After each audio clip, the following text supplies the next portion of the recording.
Stu, gotta love that sound of Stu starting the show, right? He is the MC Master of Ceremonies. Yeah. So how's Charlie and Stu doing tonight? We are good. We tinkered with our setup here a little bit before the show and tried something different, so kind of getting used to that. Had a decent week of sales. Today was a little slower, but the rest of the time between now and last show was pretty good actually. Um, yeah, catching up on some things around the house now that I'm around the house more, and that's about Yeah, it. 'cause you do travel and all that. You. Yeah, yeah. How about you? So, very well, very well, very busy. Been listing a lot of stuff. I had a couple of big lots that I purchased. You and I were talking before the show Yep. a little bit about that. I've been trying to do more organizing, so I've got my little tabs out. I've been adding more names um, to help the picking process go a little bit smoother. It's a never ending chore for sure. Yeah, But you've got so many listings. Like your organization for your listings is at a different level than mine. yeah, it's and like I said, it changes because sometimes when I first started this, Cam Newton was playing pretty well for New Carolina. England, for example. No, he was playing at New England at the time, and uh, so I have a whole section of Cam Newton stuff. So not much action going on there. Yeah, I a little did, different now. but I did sell a Mitch Trubisky card today. There you go. That guy's definitely out of the league forever. So, I I figure why take down the listings if I have 66,000 listings? Might as well leave it there. Doesn't take me any energy or cost me anything to leave it. And Yeah. boom, I think I sold that Mitch for like $4 or something too. Isn't he backing up someplace like I don't know, Pittsburgh? probably. Who cares? Yeah. I mean, even if he gets into the games, what's he really gonna? Is he all of Right. a sudden gonna light it up and now he's the next best thing? I don't know. Even if he does, I Yeah. sold the card. I sold the card. It didn't cost me anything. So, Right. and you know, but uh, I never started this off with a yo yo yo. So I guess I'll do a yo yo yo. YouTube. Thanks for Yeah, you joining gotta fill us. that in. I just jumped right into it. Well, we're a I little mean, behind tonight. A little you almost behind. triggered Stu. Oh, well, and then before when I was doing the intro before we got started here, I actually accidentally clicked on the wrong one. I clicked I on the noticed song instead of the countdowns. I'm like, oh man, this is going to be a fail tonight, But that. I mean, at least it's live, right? I Yeah. mean, it's Yeah. smart choice on our part, I So guess. much for editing that later. Yeah, exactly. But anyway, thanks so much, everybody, for joining us. If you're watching this live, awesome. Please participate in the chat. We'd love to have an active chat. It makes the show more fun and more interactive, if you will. And then those of you who are watching this after it's posted, um, please post comments and show ideas, and hopefully you can join us live next time. Is that the after Um, party? yeah, that's the after party. The really good one. Right. But yeah, anyway, the topics kind of for tonight we're staying pretty loose because we've been so active in the chat the past few weeks. But we want to talk a little bit about competition in the marketplace for what we do. I did just release a video about this yesterday, but kind of wanted to have uh, sort of a higher level listing discussion versus not as many listings discussion to see kind of how maybe we're seeing that. Also, price differences, right? If you're listing $20 to $50 cards, are you seeing as much competition listing as you are with the $1 to $5 cards? Right. So I think that's worth hitting on. And then somebody had asked me a question. It wasn't yesterday. It was a couple days ago. Time is irrelevant to me after one day. But anyway, somebody had asked me, hey, when you max out your listings, are you going to open a second store to get another 66,000 listings? And I had to contemplate that a little bit because there's expense both ways. Right. Um, there's a challenge in marketing two stores. You can't name them the same thing. What if you have somebody purchase something in one store and purchase something in the second store? Do you ship them together? Anyway, so I want to kind of cover some of that too. But let's get started with welcoming a few people into the chat here. So Card Vibe has joined us. Thank you so much for joining us tonight. Happy Wednesday, Stu and crew. Yes, happy Wednesday to you as well. Good evening. Hopefully everything is going well on your side. What's going on, guys? Bill's Siamus? Yeah, Bill's been joining us for a number of weeks now. I still can't get his name right. You need to put a phonetic spelling of your name in the chat. That's your required task for this evening. What's going on, guys? Just listing and shipping and listing, right? I mean, those are the two basics. You nail those two, the rest kind of falls into place. Simus. Okay, I like it. I apologize for butchering your name. I had no choice, I guess. I don't know. I did my best. I almost hit it right. I kind of came in between it on both ends there. Siamus and Siamus. It's Simus. So yeah. Now we know. Isn't there somebody famous named Simus? I don't know. The name just pops into my head that there's somebody else we should know that has that name. Maybe it's Bill. Maybe Bill's famous. I don't know. Yeah. You'll have to tell us, Bill.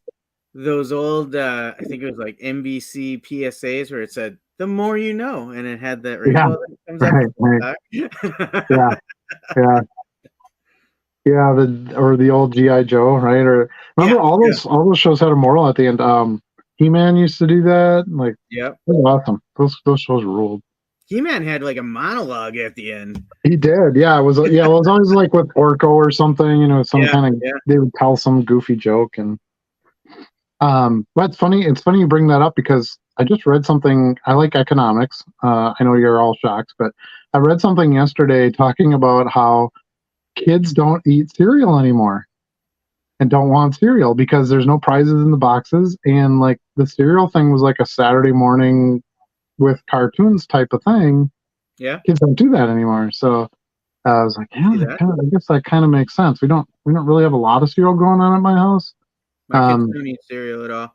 Yeah, Luna will, but it varies sporadically and only chocolate. It's got to be some kind of chocolate cereal with chocolate milk, which just makes me want to barf when I look at it. My youngest wakes up, he's like, "What? No steak and eggs this morning?" Yeah, where's the good? Yeah, I want the good stuff. Bree made Belgian waffles for breakfast this morning before school and work. So when you work from home, it's kind of an advantage. You can sort of put in a little more effort into breakfast than I think some people have the liberty to do. But yeah, this might shock you, and I might have mentioned this before, but I've never had a bowl of cereal in my entire life. What? Like a bowl with cereal and milk on it. I've never done that in my entire life. It just looks absolutely disgusting to me. Not even like awful grape nuts or anything? Nothing. Wow. I've had a little bit of dry cereal. Like used to eat like Rice Krispies once in a while, dry, just as like a snack food. With milk? Nope. I can't put milk on it. It's gross. It gets slimy and no. Not if you get the right cereal. Like they engineered some of those cereals to stay crunchy. I always liked it when they got soggy though. Charlie, it's never gonna happen. It's never gonna happen. It's not gonna happen. I'm 46 years old. If it hasn't happened by now, it's not gonna happen. Can't wait to get you a case of Captain Crunch for Christmas. Yeah. I might eat it dry. I don't know. I've never Captain Crunch. I don't know. I've never had Captain Crunch. I don't even know what it tastes like. It's hard to explain. There's a peanut butter version, which obviously that tastes like peanut butter. The regular one, boy, it's been a long time. I would say it tastes like corn and sugar. Like every cereal, basically. Yeah. Yeah, I'm not a big. I don't really care for donuts for breakfast, or I don't really want like a slam of sugar right away in the morning. I'd rather have, kind of like your kid, I'd rather have the steak and the eggs and the potatoes and the I'd rather have that over any of the sweet stuff. But teach them. My kids, like, it's waffles are a big hit. Pancakes Yeah, are you a do big waffles. hit. Obviously bacon. Who doesn't love bacon? Yeah, bacon, Um, right. and then those are kind of the staples for them. Well, and I don't know if you know this, but Luna doesn't eat meat. She Yeah. only eats she only eats birds. So not much bird food you can make in the morning. There isn't like I do make turkey sausage once in a while, but we tried a vegetarian bacon once, and that was basically the worst thing I've ever had. So, Yeah. and it doesn't even like even while it's cooking it smells bad and it looks like cardboard. And they should have just never tried. I get it, it's bacon, and anyway, some things should just be what they are, and if you don't like it, don't eat it. There's no substitute for bacon, you know.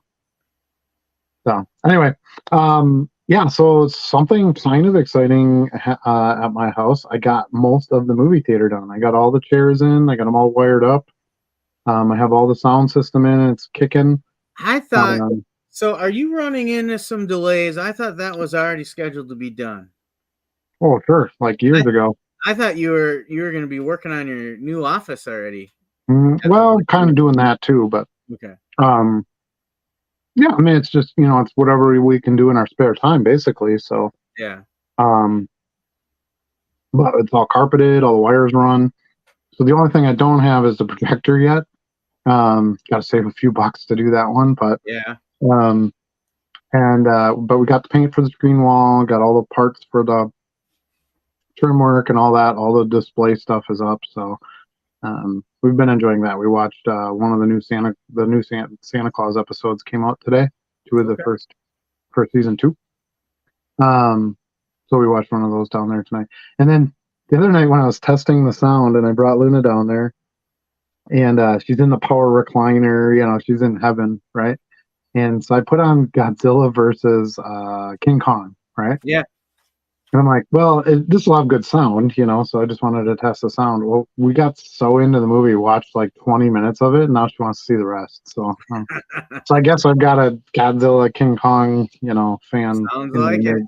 Yeah. So she's like, I want to watch the rest of Godzilla. So, yeah. And the other thing I just got her into, it was my turn to choose the show last night before bed. Sometimes we'll, have some chill family watch time or whatever. Once Jenny we head just bumped upstairs. on. Jenny, you want to say hi? You don't have to if you don't want to. Hi, Jenny. Hi. You're live. So anyway, have you ever seen the show Recess? You remember that show? It was a cartoon show. I'm It's a familiar with Disney that one. thing. Well, anyway, I chose to watch that last night because it has to be something quiet for before bedtime type stuff. And I'm like, I haven't seen Recess in forever. And now Luna's hooked. She had to watch some this morning before she went to school, and it's a great show. It basically takes the dynamic of what happens on a playground and just dramatizes the hell out of it. So it's like there's all these different types of kids, right? There's the Ashleys. So there's these 3 girls that are named Ashley, and they wear the mini backpacks. And Ashley, and then there's these 2 kids called the Digger kids, and they literally wear like digger helmets, and they just dig every recess. And then you got Swinger Girl. Because I still don't understand what the hell that is. I don't either. Luna plays it once in a while. I don't know. I go in there and I'm like, this looks like a really bad version of dodgeball, essentially. Right. like a really lame dodgeball. But anyway. All right, enough about me and my theater excursion here. But yeah, now that we're virtually done with that area, we're gonna go try to finish up my office, and then I'll try to do a video or something down there so that everybody can kind of see the results. But the power recliners are amazing. So I put the recliners in and I hooked them up. I was missing 2 power boxes. So yeah, so I had 2 chairs that couldn't recline because they don't work if they're not plugged in. Like you can't. There's no option to. Weird how that works. Yeah, you can't like manually override it or anything. So yesterday or a couple days ago, whatever it was, I found replacements, bought them on Amazon, and I hooked those up tonight. So that was kind of the last thing I had to hook up, other than the projector once it comes in. But we had to buy special paint for the screen, and it's very expensive. Project on the wall. Yeah, so we do like a flat plaster wall. That's what I did at I had a theater in my other house. And that's what I did and worked great. So especially with the ultra short throw projector, it throws so much lumens right at the wall, like you're Yeah. never going to see if there's any kind of imperfection anyway. We do outdoor stuff. So Jenny has like a portable Uh, screen, pop up screen and stuff. mhm. We do it a lot when we're up north. Yeah, I mean, and I'm going like because it was funny. Lena had some of her friends over while we were kind of working in the room, and we were talking about we don't have the projector yet, and they were like, "Oh, well, we have a projector you could use," and it's just, and I'm like, it's not the same thing. Yeah. You Yeah. know, this is the real deal, the true 4K with the super speed, so that you don't get that motion effect, which is easy to get on a big screen. And Yep. anyway, um, yeah, we got lucky because we were gonna order the paint like we did last time, and it was really expensive. It was like $100 a gallon. It's crazy. And we were actually in Menards, and they actually carried it. Really? So yeah, we were getting some stain and stuff for some of the finished woodwork, and we found the paint, and we're like, what the hell? Yeah, and That it means you're was not really the only one around here looking for it. really good price. Yeah, well, I think more people are going to a home theater type experience, and if you want anything bigger than 80 inches or even really 70, 75 inches, you got to go projector. Yeah. You know, even just to fit the damn thing in your basement. But you get over that 80-inch mark, and the TVs get extremely expensive and Yeah. a pain to operate. Versus, and I could go to a 70-inch TV and have a nice, good sized picture. But I can go from that to a 126-inch by going to a projector. So it's to me, it's close to double the size is really worth it. Sure. Yeah. So anyway, again, enough about me. Let's get into some more of the chat here before I get too far behind. DGen Terp joined us. Evening, gentlemen. Evening to you. Thanks for joining us. Thank you for joining us on the home theater channel. Yeah. uh, Adam's basement finishing program. There was this Bill Simus that pitched for the White Sox for a few years. Maybe that's what I was thinking. Yeah, his name was spelled different though, right? Yeah, it doesn't have the A in it like yours does. Not me though. Okay, well, thanks for clarifying that. All So right. that's too bad. I would love to have a major league pitcher on Yeah. here. That would be That'd be cool. awesome. You should have just said it was you. We'd never know. Maybe we can have Bill Wickman on someday. Yeah, exactly. Kellogg's used to give your cards back in the day. Yeah, and there's post cereal cards. I have quite a few of those. There's a few different brands that I think did cards. And then, like, remember Hostess had cards and Wonder Bread. Um, Stupid idea. They'd put a baseball card in with a loaf of bread. Like, it was not a great idea. They did that with some Star Wars cards and stuff too. That actually reminds me, not cereal related, but the cards on other venues, basically.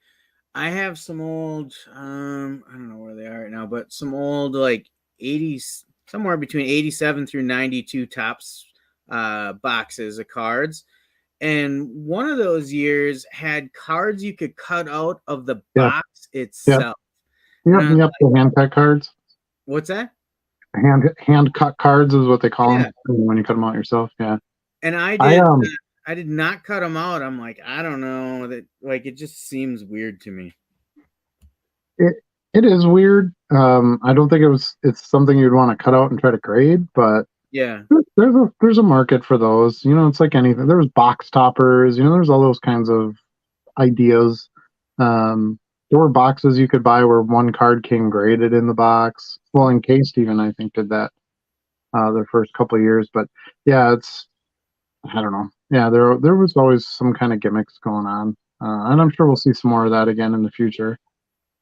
But yeah, there was definitely cereal brand cards, and I just got a Ken Griffey and a Derek Jeter Oreo card, Okay. like 1994. I think the Jeter is like Fleer brand, and the Griffey is Upper Deck, which is weird that they're even two different brands. But yeah, it's like a Nabisco Oreo card it's got on the back. See, I don't remember the cereal cards. What I do remember is sending in the UPCs for free brewer tickets when I was a kid. There was Yeah, promotions like that. yeah, yeah. I mean, there was like mail away stuff. There was a Fritos did cart, or not Fritos, but Lay's. Is it Lay's is the brand? They're a chip brand, Fritos yeah. was on it. Yeah. They did us. And I've been chasing those forever because it was like 2007 score, and I'm a farm collector. So there's one that has like a Frito Lay logo on the top, one that has a Dorito logo on it, one that has a Cheetos logo. Okay. And they're some of them are pretty tough to find. Luckily I was kind of chasing them before the boom, so I didn't have to pay a lot for them. The ones that I do have, but I think I'm still missing the Cheetos one. Maybe there's one that I still need. I don't remember off the top of my head, but that was kind of interesting that it was like all these different, and it's a different logo in the top corner for each one. So Yeah, I haven't seen those. um, yeah, well, if you see them, buy them. That's one of the things I was thinking about the other day with so many cards that pass my desk now, and when I'm out at card shows and stuff, it is still not uncommon for me to come across one or to see one, you're working with on one of your videos or something and say, I've never seen that card before. Like Mhm. there's just, it's got to be in the trillions of different variations of cards now. Oh yeah, And absolutely. Yeah, and I think the longer you do it, a lot of time, because people will ask me all the time, and I try to make videos on it as true a representation as I can, and obviously there's actual video of me that shows. But a lot of times when I'm going through a box, I don't know what I'm going to buy because you don't know what's in it. But if I go through and I'm like, I've never seen that before, I'll buy right, it. right. You know, that to me, that's a trigger a lot of times of, well, if I haven't seen this, a lot of other people Yeah, haven't seen it. It looks cool. It seems like it's the right price. I kind of know what I can get for something in most cases. Worst case scenario, I look it up and I'm like, what is this thing? Maybe you can find something that way, but uh, yeah, that's usually a good gut feeling to go, hey, I haven't seen this. I'm gonna buy this. yeah. And sometimes you're gonna miss on that. Oh sure.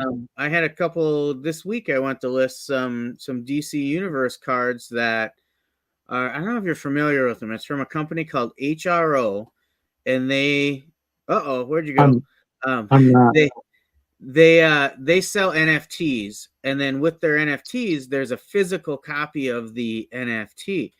Well, I ended up coming across like 3 of these physical copy cards, and they're pretty cool. Yeah. So I grabbed them. I went to list them, and eBay is giving me fits about it, saying you can't, something like you can't list NFTs and physical cards at the same time, even though I'm not. Right. So I ended up just putting them in like one of my lower end boxes Yeah. for later, because it's the old dilemma, right? How much time do I really want to spend on this? Well, Right. if I'm trying to list it and I'm spending 20-30 minutes just trying to figure out what the deal is with eBay, probably not worth it anymore, right? Well, it depends on how much you can sell it for, but yeah, Right. you have to kind of value your time. Yep. That's why whenever I get asked the question of, well, how much do you average per hour and blah blah blah, I'm like, it's not that kind of a business. It Yeah. literally runs 24 hours a day. Yeah. I don't work 24 hours a day, but there are times I get up at 2 in the morning to take a pee because I'm old, and I'll check my phone and I'll see 6 offers. I'll answer them. I'll have 10 cards I can send offers on. I'll send them. I want to try to get that business before they go to somebody else. Right. And so I'll work for 20 minutes at 2 a.m. and then go back to bed, you know. Yeah. Um, but then in the afternoon, I'll take some time and go out and do my leaves, or I'll go, you know, do something, right? Some not worky thing. So it's not like an 8 to 5 thing. Like, takes a little while to really figure it out. I got my schedule nailed pretty decent now. Yes, it doesn't sleep. If it does, you won't make enough money. So Right. you can't let it sleep. But here's a great card that I picked up at the Madison card show. You might have seen it in the Madison video. I bought this off of Bo, um, million Cubs cards project guy. If you don't know who Bo is, but anyway, this was in his quarter box. So I probably paid 18, 19 cents after my discount on it. this is Romario, who was a big time player for Brazil. And this card's from 1994. It's kind of a subset of the World Cup set, based on the top 10 up and coming stars. So this is actually a rookie card for him. Last one sold for $12. So, and actually I got this one too, which is also Romario, from the World Cup set. It's not really considered. People don't buy it as his rookie card, but Yeah, that looks it's more still a like few a bucks in licensed there. reprint of the rookie card. Yeah, no, it's not. They're two different photos and everything, Okay. but and they're both upper deck. But yeah, I mean he's quite a legend in soccer. And now the reason I showed that is not to be like, haha, look what I did. It's I saw that card in the box, and I'm like, I haven't seen that card before. I looked at the back and I saw the numbering was 1 of 10, which usually means it's some sort of insert or subset or some sort of special card. Um, you don't see Romario cards, period, at card shows, so just the fact that two popped up, really. And then the fact that I could get it for 19 cents, it was worth my gut feeling of I should buy these. You don't see 1994 Upper Deck soccer ever, really. Bought some Team USA cards, bought a Kobe Jones, a Tony Miola. But I was really excited about the Marios, and I got a Cafu card too, who's in the Soccer Hall of Fame. He was quite a star for many years for Brazil. When I was a kid, I had a Brazil jersey. I was a huge Brazil fan. They were amazing. They won the World Cup. Like three World Cups in a row they won, and so that's the kind of stuff I recall on. Like, hey, the Brazil team in that '94 Cup was pretty darn good. These are probably players that I want to buy. Same thing with a Roberto Baggio from Italy, and I sold a few other Baggio cards previously, so I drew from that experience too to say, hey, this is, and it's another one of those 1 of 10 superstar or up and coming star cards like that Romario. Yeah. So it's not a rookie card for him, but it's still, I can still get a few bucks for it for my 19 cents. So yeah, sometimes you can't. I don't want to stand at a show and look every card up. Don't do that when you're spending 19 cents on a card. Yeah. It's going to eat up too much of your time, and I don't know. Especially if it's something you feel like you haven't seen before, you might not have much luck looking it up anyway. You just got to take it and move on, and hope you do okay with it. If you can get your 19 cents back, you're not owed anything financially. Just your time to list essentially and ship. Eureka Franklin has joined us again this week. Thank you so much. Glad to have you back. Hi, Charlie and Adam. Thanks for using your name on your last video. I took your advice to heart, and I mentioned myself. I still mentioned the dollar box, but I said I'm Adam with the dollar box, and I'm hoping I'm opening up a strip club in Vegas called the Dollar Box. Let's cross promote. My lawyers will be contacting you because that is a trademarked name. Awesome. I hope we get free passes so we don't have to pay the cover charge. I think that's the least you can do, really, if we're gonna, try to work together on this thing. What do you think, Charlie? Should we go to Vegas? Yeah, I'm always down for a trip to Vegas. I haven't been there in a few years. I've never been there. Really? No, it's as much travel as I've done. I've been presented with the opportunity a bunch of times, but it's just never worked out. I've always had other stuff to do, and I never really had anything specific to go there for. Yeah. Bree goes every summer. She has her work conference thing there every summer, but I haven't gone with her. This past year I was at the National the week after, so I was like, yeah, I'm not going to Vegas, coming home, and then going to the National for a week. Which might happen again this year. I don't know if it's scheduled yet, but and then the year before I had a regular job and couldn't take off 2 weeks at a time for that plus the National. So yeah, but we'll see. Maybe I'll go. I think it's a good destination to at least go to once. Yeah, I feel like I won't enjoy it as much now that I'm middle aged. Like I think it would have been more fun at like 21, 22. But Kind of, Maybe in terms of like the club scenes and stuff. yeah, Yeah. yeah. Because I don't really gamble. I don't really like hacks, like magic hacks, and it's not really my thing. Like I don't know. I don't even know what the hell I'd do there. The shows we went to, I think I hear the food's pretty good. we saw Cirque du Soleil one time. We Mhm. saw a couple comedians. We saw George Carlin in concert, Lisa Lampanelli in concert. So those were the kinds of shows we went to on our different trips there. We used to go when we lived in Southern California. It was a drivable trip Sure, every true. weekend, Yeah, so we would yeah, go more frequently there. And we actually got married in Vegas too. So I'm sure we'll go back at some point. But once we had the kids, that made it a little different. There was a time when Vegas tried to make themselves a family destination, yeah, but yeah. that didn't really work out so well. No, I don't think they should. Like there are family destinations. You need to have a spot where people can just go let loose and do not the things you're supposed to do. That's Yeah, kind of the whole you're point, right? irresponsible. Right, right, right. I think it's sort of like your purge weekend, right? You're Hmm. you live your real life and then you kind of go do that and Yeah, get out of it a bit. Urethra also says turkey bacon stinks, and she is correct. true. Yeah, stay away. Another lady in the house finally. She seems fun. Talking about Jenny, I'm assuming. Yeah, yeah. Curmudgeon, what's up, fellas? So Curmudgeon must have joined us. Did I miss that? That's his first chat tonight. Yeah. All right then. Oh, baseball card Curmudgeon. I get it. His name goes over to the second line. Oh, okay.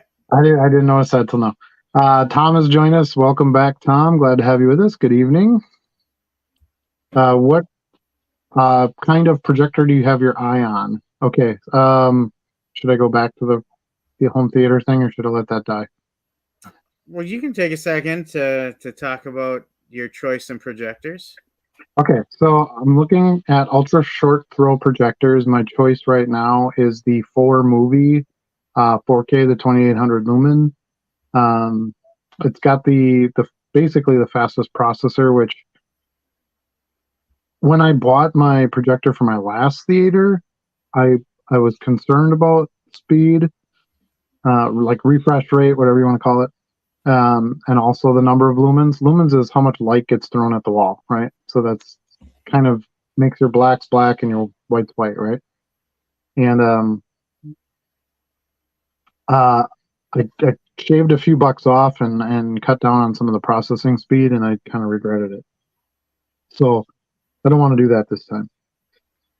But they're not real inexpensive to purchase. But the short throws are nice because you literally just put it underneath your wall and it shines right up at your wall. So you don't have anything hanging from your ceiling. And I did put outlets in my ceiling just in case I decide to go to a ceiling mount projector at some point. But um, the floor mount is nice because you can plug everything right into it and unplug it easily. You don't have to run a bunch of wires through the walls, stuff like that. So, and I didn't do in-wall speakers this time. I went with a Wi-Fi 9.2 channel surround sound. So I've got two 12-inch subs, two rears, two mids, two centers, and then I like a sound bar in the front, which has like 4 or 5 different directional speakers as well. So good sound. The sound is amazing. We were having a lot of fun. Well, that all got a little techie. Yeah. Well, I don't know. He asked. He asked. I thought the projector market was nearly dead with the advent and advances and technology increases in flat screen television. Like a friend of mine just bought an 85-inch flat screen that I helped him bring in and mount. I'm like, you know, not you don't have. I don't think there's the drive for projectors that there were 20 years ago. Yeah, and that's definitely not true. Okay. Just watching them myself over the past couple of years, the market has actually really grown because so many people are doing media rooms. Like it's not an uncommon thing. Um, heck, go look at the market for theater seats. Like there's a million choices. When I put my theater in 12, 13 years ago or whatever in my other place, you couldn't even get stuff like that, power recliners and cup holders and USB ports and all this stuff right in the chairs. Um, you know, my chairs have automatic, um, they're all grading in height, right? So my 3 back chairs are taller than my 3 middle chairs, which are taller than my 3 front chairs. You don't have to build platforms anymore, do any of that. Like it's come a long way. And 85 inches is a pretty good size, but come watch the 126 inch, and it's a difference maker. And you Yeah, can't get that. You can't get that in a screen, like in they a just TV. redid the team room at school too, and I think we have 4 or 5 rows of theater seating, and then they put in. I don't even know what size it is. It's pretty big. It's at least an 80-inch, like all-in-one monitor screen. So we watch all our film and stuff on that. No projector or anything. Yeah, yeah. And I mean, if 85 is big enough, that's fine. So Yeah. this is the way I look at it. So it's basically your senses are tied together to some degree, right? So if you're looking at a small screen and you have big sound, it doesn't work, right? If you look at a You do big want to be screen, totally immersive, yeah. yeah. So you need that screen where you have to look all over the place in order to. There's a reason we go to a movie theater still, Otherwise, why? You'd think movie theaters would close down too. That's not the case. Everybody's got an 85-inch TV in their house and streaming. Why do you go to the movie theater? Because it just isn't the same. It just doesn't have the same size of experience. Yeah. Although I'm older than you, so more often than not, I come out of a movie theater going, my neck. Ah, why is it so loud? You're sleeping, and you were sleeping. I love the Yeah, dream loungers these days, though. So for me, the best part about it, and what I really miss, I miss the sound and the film and the big picture and all that. But I just miss the escape. Yeah. Right. That's my, like, you have your land up north, right? And you have your 4-wheelers, and you guys go do that stuff. That's your, like, I don't want to do real life today. I'm going to go do this. Like, that's how you get out of it. Sure. The theater room is how I get out of it. So, and it's kind of nice because you can share it with others. Anybody can go down there. Luna's already asked me if she can have a sleepover in the room. Of course. I'm like, yeah, a bunch of girls in here playing with my self-lacing Nikes. I don't think so. So anyway. Jeez, Enough about the theater. Enough about the Stu, do you want to hear any more about the theater? I think we've put Stu out to pasture. We've overdone it. So we're gonna have to let that one go. But appreciate the question. I'm happy to talk that tech in further detail outside of here if you want to message me. But we got to move on to some cards, I suppose. Bill says, speaking of the Brewers, thoughts on counsel to the Cubs. I wasn't gonna bring it up, but somebody brought it up. We can skip over that. Okay.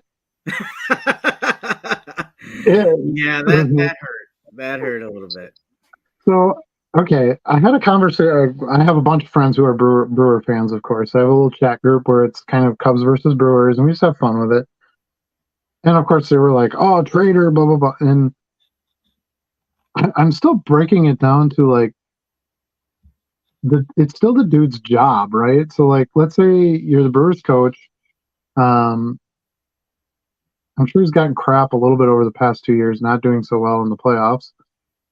But they come back and they say, "Well, we'll give you what, $3 million a year, $4 million a year, whatever the heck they were going to pay him."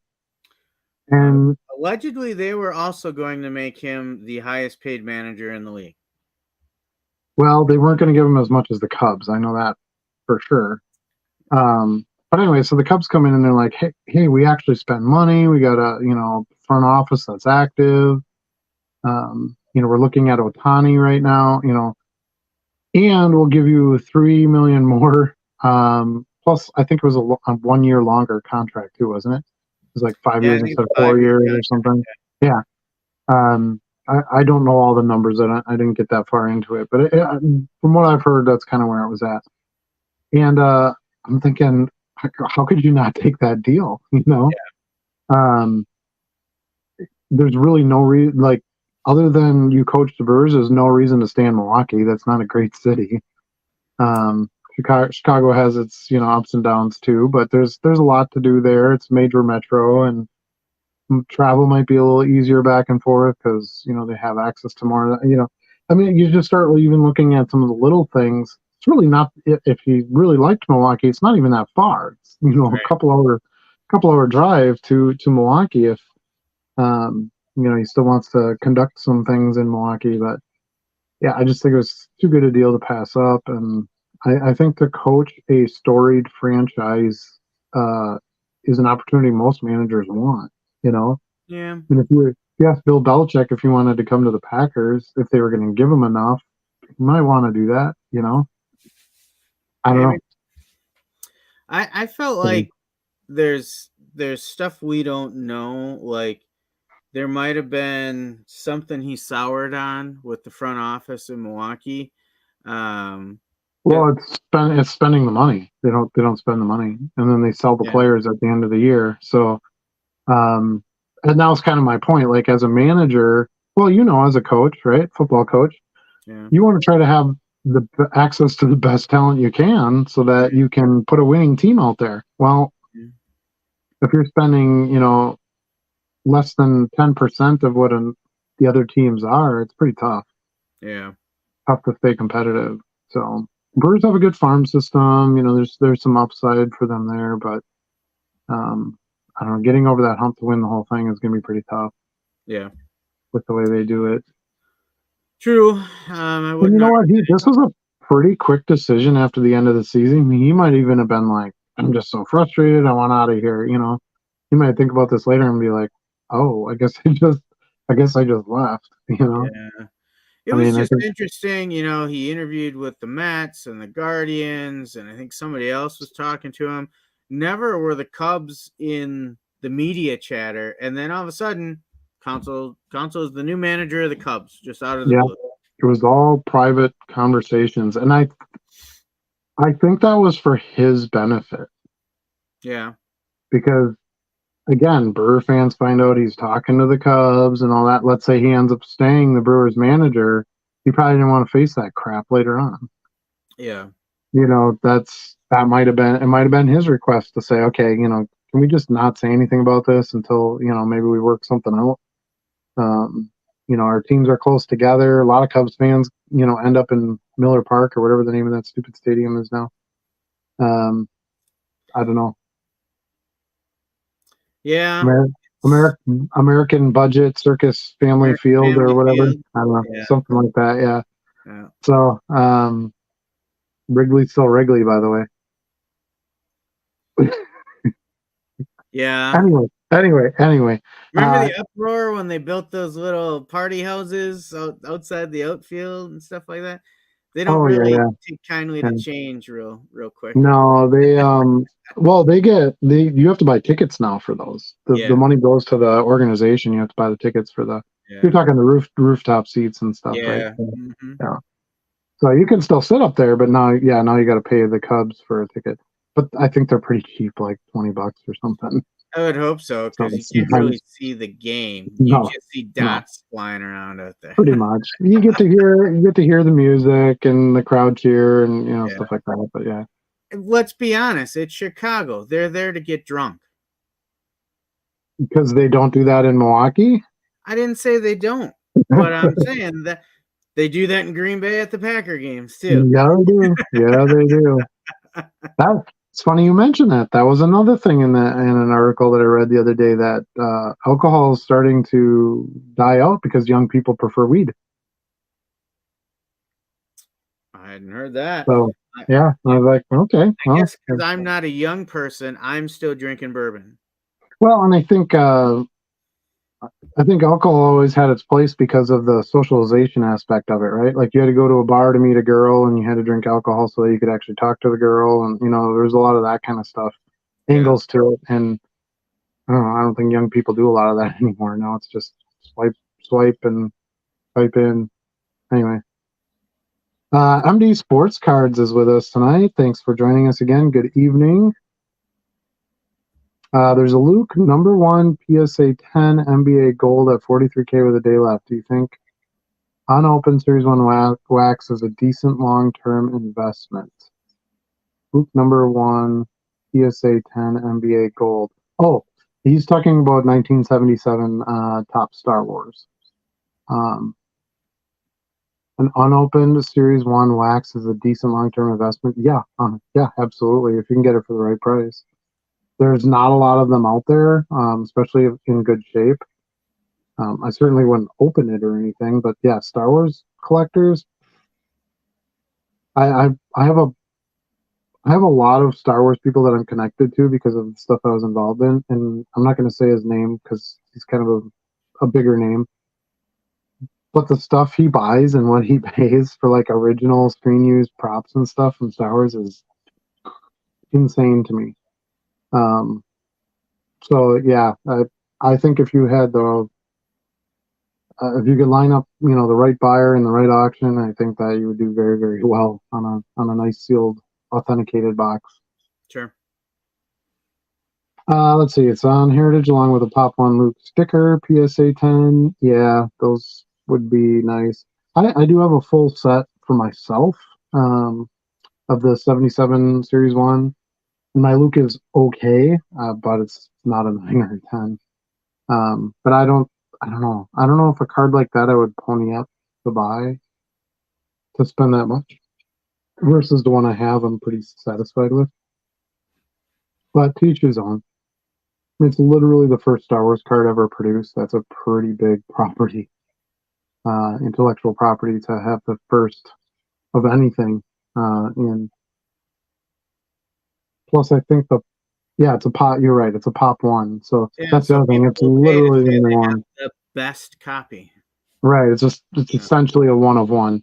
The other thing I think about with like non-sport versus sport, nobody kept those cards nice. Like they weren't that kind of thing. So like you might still find like a Joe Montana rookie card PSA 10. Like that population might still go up a little bit. There might be a few of them out there that are in screw down cases for the last 20 years, and somebody finds it and they grade it and it's a 10.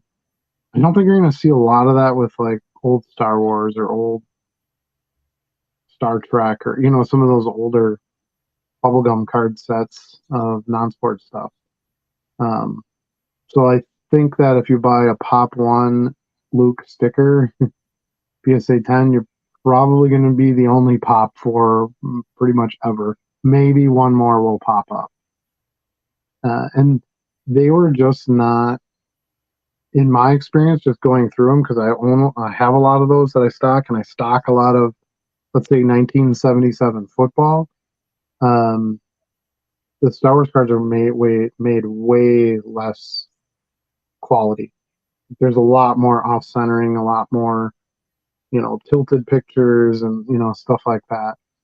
Um, so even if you ripped open a whole box, it's pretty unlikely you'd have a PSA 10 sticker out of it.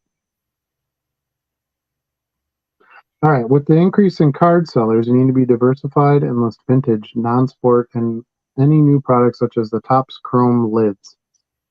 Nail on the head. That's basically what I've been saying too. Um, yeah, you got to try to find your niches. And I bought some Mortal Kombat cards this past weekend. I bought some Garfield cards. Um, I started listing my Dune stickers. I got a promo card for Outlander. Like I reach out there pretty far. I got this really sweet Harlem Globetrotters at Disney World card. Um, yeah, cards from food. We talked about that earlier with the post cereal and stuff like that. That's all great stuff. I will always buy that stuff if I see it. Tombstone Pizza football Um, cards. Tombstone Pizza. Yeah, here's some. The KO boxing cards are pretty cool. You never see those. And I'm just looking through stuff I listed today. Here's another vintage, a Herb Adderley. Um, I actually think early tennis is underrated. Here's an early Andy Roddick. Um, Goodwin Champions is good stuff to look at for the non like major sports players. So this is Rose Lavelle from soccer, female soccer player. Some tennis. Here's a Martina Navratilova refractor. California Raisins card. Like it's the weirder the better as far as I'm concerned. Promo cards. This is from a bicycle card set. It was Ditka's picks. Hmm. It's got players on it. So here's Sterling Sharp. He was an ace. But yeah, I think that's it. I think you have to expand it and not be afraid to try some other things. What do you think, Jared? I think you pretty much agree with me. Yeah, I agree. I've spent a lot of time trying to focus on diversifying my listings and having a little bit of something for everybody. And I do like trying out those new products when they come out. I think it makes a difference with the ebb and flow of seasons and all that stuff. Like the more variety you can have, the better. Yeah, the biggest thing I'm kicking myself about is not buying those Sports Illustrated for kids when the Victor Wembanyama rookie was in it. I could have went and bought like 6 or 8 copies at my local bookstore for $5 a copy, and those cards go for like $200. I don't know what I was Yeah. thinking. Didn't pop in my head to go pick those up until the issue after that.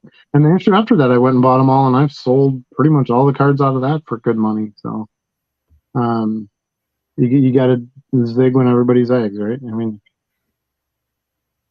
MD says he's never thought highly of counsel. However, Bo's stream this morning, I was quickly told I was wrong, so I won't say anything more. Yeah, I don't know.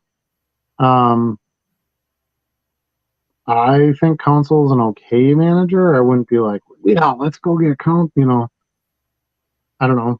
I think players like him. I think they want to play for him. I think he's quiet enough versus like they had the years of Dusty Baker and some of those other coaches where it was a little bit noisy.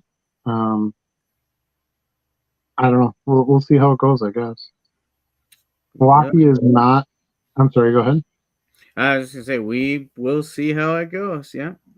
I mean, I it's kind of weird because I was talking to Bree about this yesterday. I said, I don't know how much the manager in baseball makes a huge difference. That's what I was just thinking. Like I I was like, I expect don't. more of the same in Chicago because it's not the manager that's been the problem.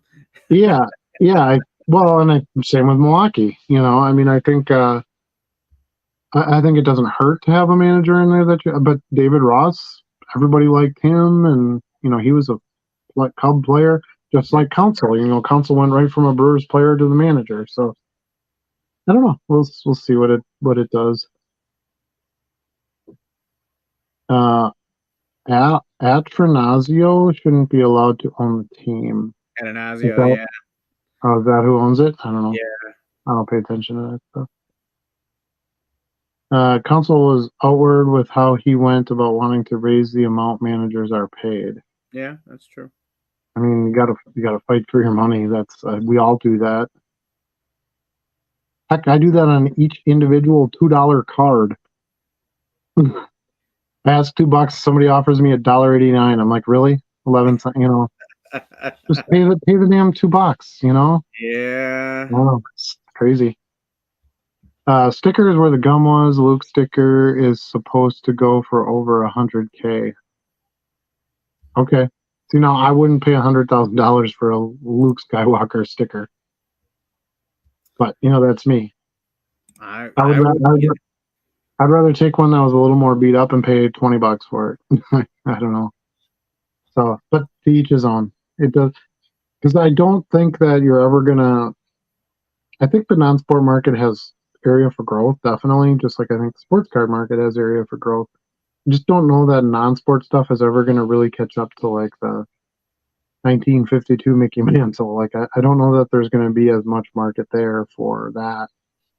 Um, I'm not saying 100 grand is crazy or somebody shouldn't spend, do whatever you want to do with your money. Just don't know that you're going to be able to grow that to like a $2 million sale down the road. I don't know if there's that much room in it. yeah. But I could certainly be wrong. Atanasio, dude never spends money. Yeah, exactly. That's kind of how that's why I think he left. That was a big reason why he left, was he wasn't going to get what he needed to buy the team he wanted. Yeah, it's the market. I mean, these small markets, unless you're an owner that wants to take a loss, I don't think there's a lot they can do about spending money. I mean, you just don't have the revenue stream that the big markets like New York and Los Angeles, or even Chicago have. There are, sometimes as an owner in those small markets, you can make a big push in 1 or 2 years because you're really close, but it's just not sustainable over the long term. Yeah, all I know is the Cubs have 2 World Series championships, so In how many years? doesn't matter. They have 2. They have 2. Some would say it matters. Nope. Will Levis keeping his starting QB job in Tennessee was nice. Was able to offload his PSA 9 rookie premier rated rookie hollow for a nice $60 profit on $30 spec. Nice. Yeah, I sold some Will. We talked about this a little bit last week. I sold pretty much all my Will Levis stuff. I found one card I have left. I just went and raised the price on it yesterday. But I don't know if he's like a long-term hero there by any measure. Excuse me. I watched them play this past week because they played Thursday night. I don't know. They played on one of the nights where it's a channel that I actually have, because otherwise I don't watch NFL. I don't have like sports networks and stuff. Anyway, so I'm like, I'm gonna watch this Will Levis kid play for a little bit, and he played okay, but I mean they lost. He wasn't like dominant or anything. Right. I'm like, didn't CJ Stroud just have a 5 touchdown game? Yeah, he did this past week. So, I mean, yeah, you're seeing some pretty decent young talent out there that should help make some money. I'm surprised that I suppose Will Levis's market was down more, but I'm surprised we haven't seen much of a jump in Stroud stuff. I've sold some Stroud wildcard cards this week. Yeah, for I some decent sold money. some inserts too at a decent profit. Yeah. So they're certainly moving, but doesn't feel like it's been sort of pushed out as much as Will Levis was. Probably because he's kind of like the surprise starter and all that kind of stuff. Well, and we all know that Ohio State quarterbacks don't pan out in the long run. Yeah, well, it's been it's pretty factual, really. GM and on-field talent matters 10 times more than the manager. That's kind of how I feel. Like, I am no baseball expert by any measure, but I do follow the Cubs. And just sort of being enough in baseball. That's kind of how I see it. I don't see the manager as being like the be all end all. I mean, I would think having a bad manager isn't good, but I don't think you have to have the best manager in order to win. Yeah.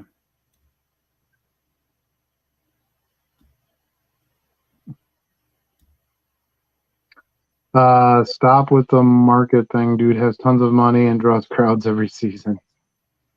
Yeah, I mean, I don't know how much money the Brewers draw in. I would assume it's still less than like the Yankees and teams like that. Yeah, I don't know though.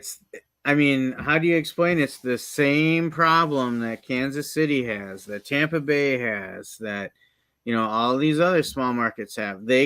They have very sporadic success. I mean, I would say Milwaukee has done better at having a consistent contender than a lot of those other small market teams that have had just total tank years, and a number of them before they rebuild into something respectable. And it seems like there's a 5-year cycle with a lot of these small market teams. Yeah. Yeah, I would agree with that. I think the Brewers, they're competitive pretty much every year in the division. And obviously have won that's because the division's horrible, though. Yeah, I mean, I think other than the Cubs winning in 2016, I don't think there's been a World Series winner out of that division in 50 years. Maybe Cardinals, Pittsburgh. right? Oh yeah, the Cardinals. Yeah, I forget about those jerks. Bums. Uh, yeah, we have a lot of names for them. I'm not going to say any of them on the air right now.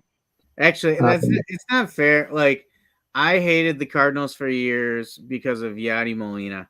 Mm-hmm. All my hatred for the Cardinals was driven by that one player, and now he's gone, and I don't hate them quite as much. I always hated Pujols because he was a Cub killer. Yeah, You know, and they had a couple guys like that. It's like Cubs would be up by 5 runs in the ninth, and those guys would get up to bat, and just so it would all fall apart. It's crazy. Yeah, I'm not sure why I took the profit instead of holding off for a 10K longer term spec on him. Yeah, he's referring to um, uh, Will Levis. I kept wanting to say Willis, combining his names together. But yeah, it's funny you mentioned that, Tom, because I kind of feel the same way about Purdy. I was like, well, do I hold this? Do I sell it? And I was sell. like, oh, they won 5 games in a row. I started getting offers. I'm like, man, maybe I'll hold it. Maybe they'll have an undefeated season, and they lost 3 in a row, and that's one of those struggles. For me, the way I did it was the two big Purdy's cards I got in the same box for $150. I sold one of the cards for $450. So I don't mind hanging on to the bigger one and going for the gold because I don't have any money in it. So you have to sort of think about okay, so you sell it now. What are you going to do with that money? What are you going to buy? Yeah. Can you now buy something that you can sell and make more money? You have to look at multiplications. Okay, it's something that we probably should have talked about a while ago. You have to look at the multiplications of the money when you're doing low end cards. You can't hold on to. Yeah, and this is something I talked to you about, Charlie, because you're like, no, I want my price, and then no, take that money, make sure you have a profit, but take that money and then go buy more cards because as soon as okay, I sell that one card, now I can buy 5 more cards, now I can sell those 5 cards, and now I can buy 20 cards. Like that's what you have to do. It has to be a quantity and a constant moving, um, number. You can't get married to these cards. You have to take the money when somebody offers it to you.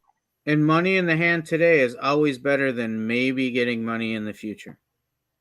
Yeah, I mean, yeah, I don't think there's any argument to that.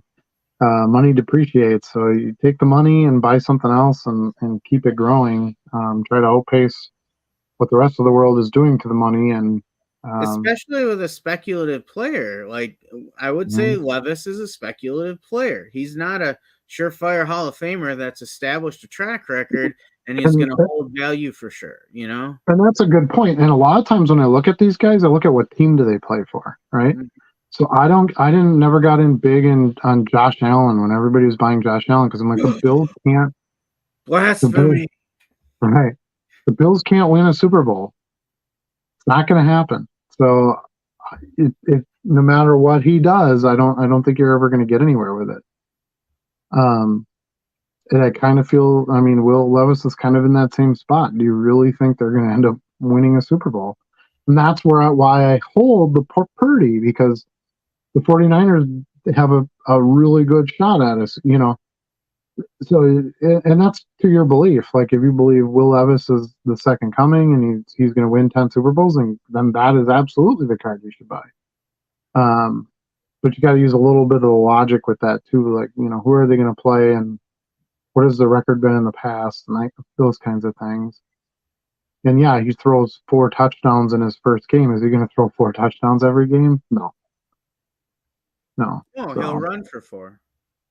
for sure, okay, yeah, until he gets both his legs broken, which happens to every running quarterback.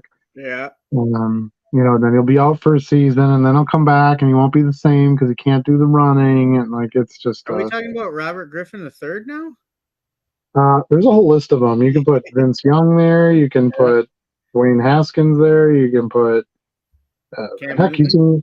can even do like more legit Hall of Famer type players. Randall Cunningham, Michael Vick, all those guys. None of those guys won anything. Yeah. and they ran for their lives on every play, and it eventually just, wore it out. I think it's good to get it now because whoever knows. Well, yeah, there's no crystal ball. Trying to grab Ohtani in prep for free agency move. I'm not even going to reply to that. I don't want to add any fuel to that one. He's not going anywhere. He's going to stay with the Angels. They just brought in Ron Washington to manage.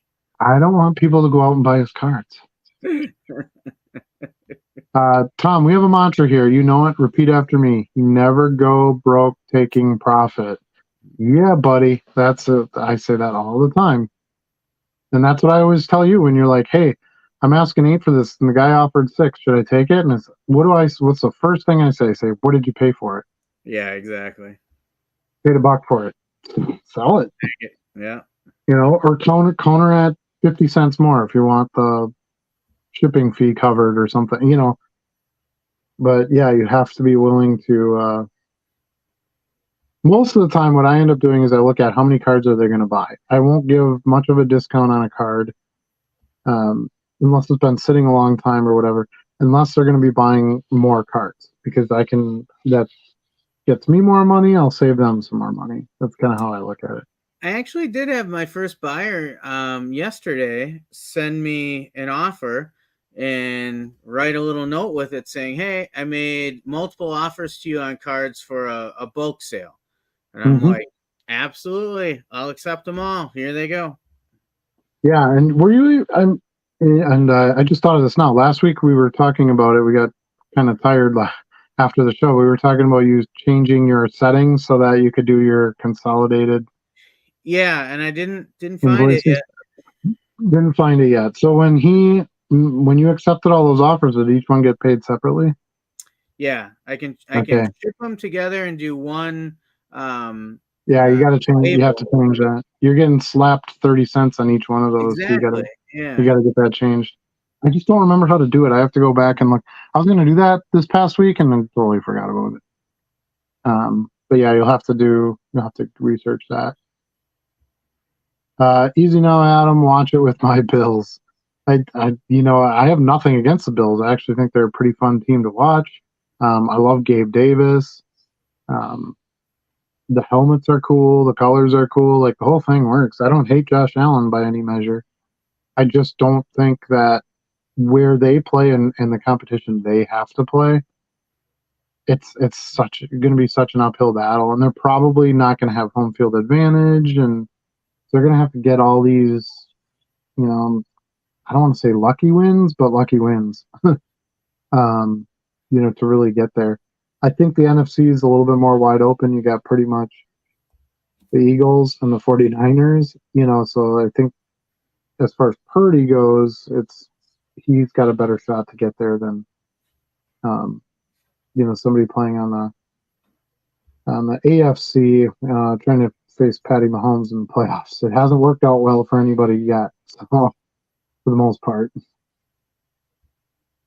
Other than Joe Burrow. Joe Burrow did beat him once, but I don't think there's anything wrong with speccing someone, though either can make money either way. I agree. Yeah, I spec players. Why wouldn't I? I did that with Jordan Addison, and that worked out pretty well. I sold a lot of Jordan Addison stuff in the past few months. And when I started buying him, he got hurt like the next week. I was like, oh, okay, that's like the point, right? We all do it to an extent. What you have to. There's just more risk involved with that. Yeah. Yeah, and I wouldn't go big. I wouldn't go buy one of their $2,000, rookie patch auto cards or something like that. Stick with your small dollar stuff like you normally do. You'll still have your Brady sales, you'll still have your Mahomes sales, and if the spec guy works out, great, you make some money off of him. If he doesn't, it's just one card you didn't make any money on. That's all. Doesn't take you down. That's what you get for talking smack on my Bills. No smack. I'm speaking what I feel like is fact. Like there just isn't well, I mean, you look at what they've got on paper and how they've done in the past, right? I mean, Josh Allen's not a rookie. He's been there since 18. and they haven't been able to, really get anywhere with it. So, To quote the great Dennis Green, they are who we thought they were. right. You are. That isn't that. That's Pete. Who's the bowler? I am not you. Yeah. What did he say? You are something like, yeah, I don't know. It was You are crazy, not me. crazy car. Yeah. I am not you, or something like He that. was very aggressive. Somebody posted here. Somebody has to know what it is. I watch that video once in a great while, and it makes me laugh because he just sounds like a madman. Red Light 34 has joined us. Hello, everyone. I think it's Red 1. Red, yeah, I think it's supposed to be Red Light 34. Thanks for joining us. Welcome to the chat. Hopefully, you can participate with us and share some knowledge and some jokes. So, I want to know what Stu thinks about all of this. We haven't talked to Stu in a while. Is he still Who here? says, "Who do you think you are?" I am. I am.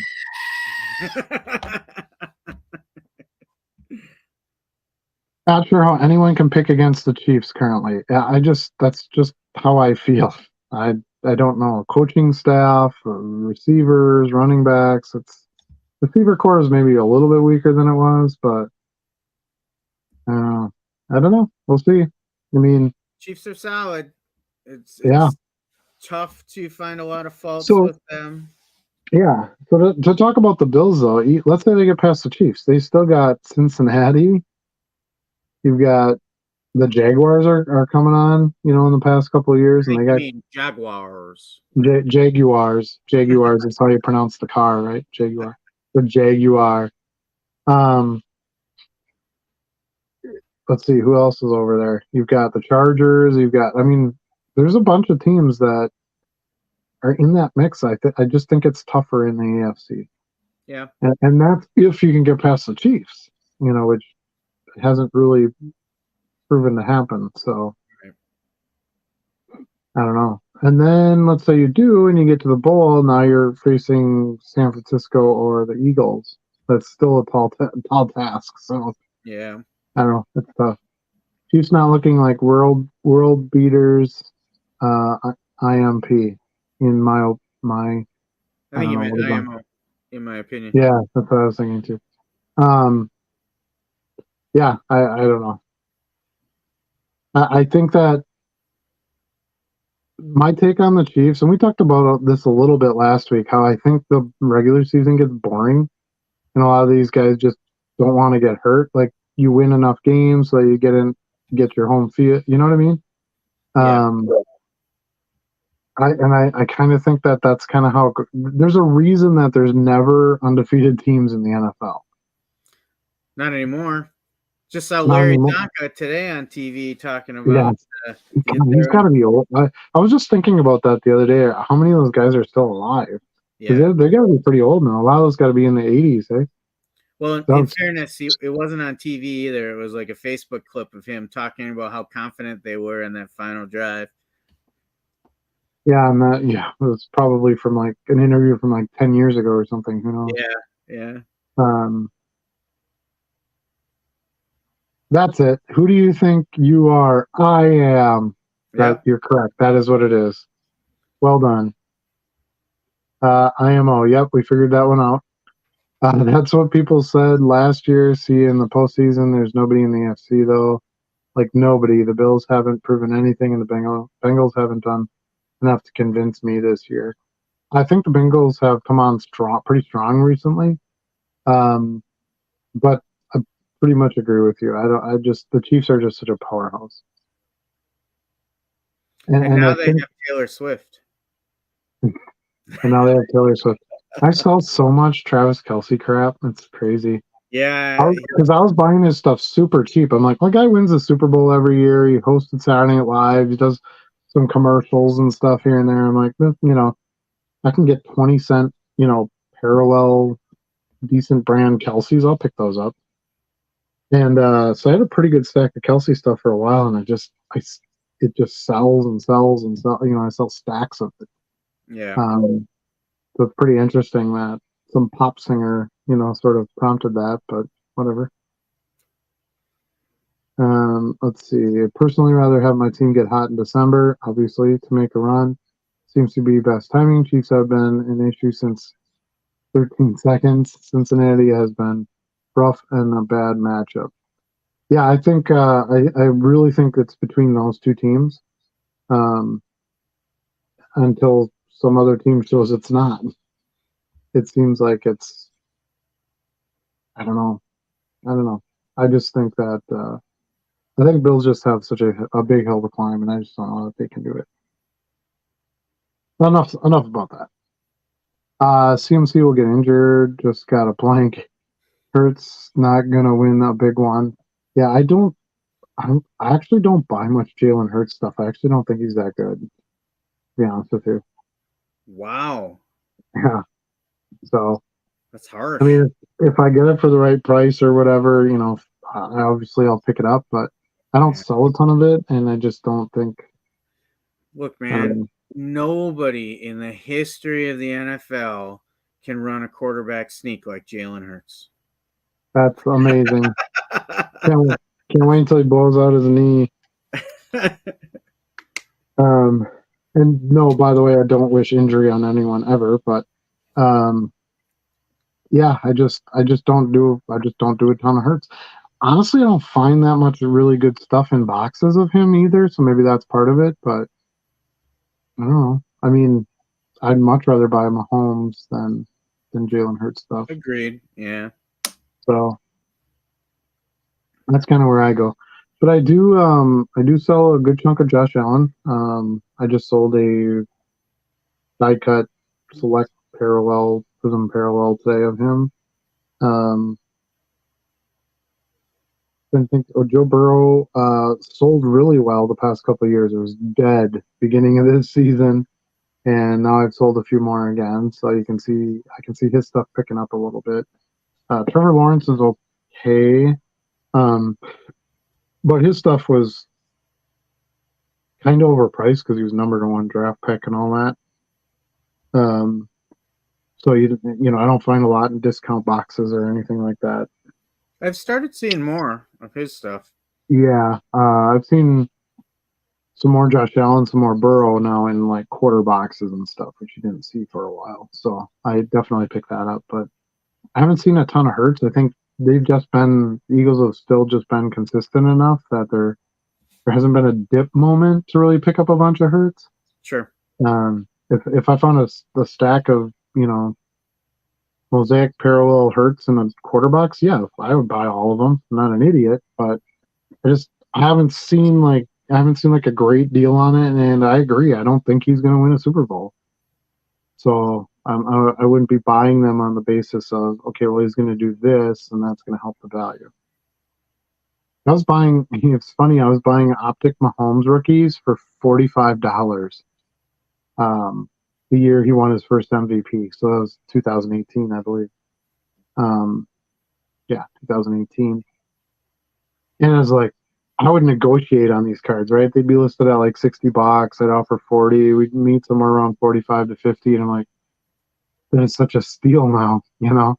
I mean, his base optic is like $600 or something. Yeah. It's raw, like crazy. Luckily, I bought six of them in that year. So I did really well on those. I'm hanging on to those, though. I don't sell those.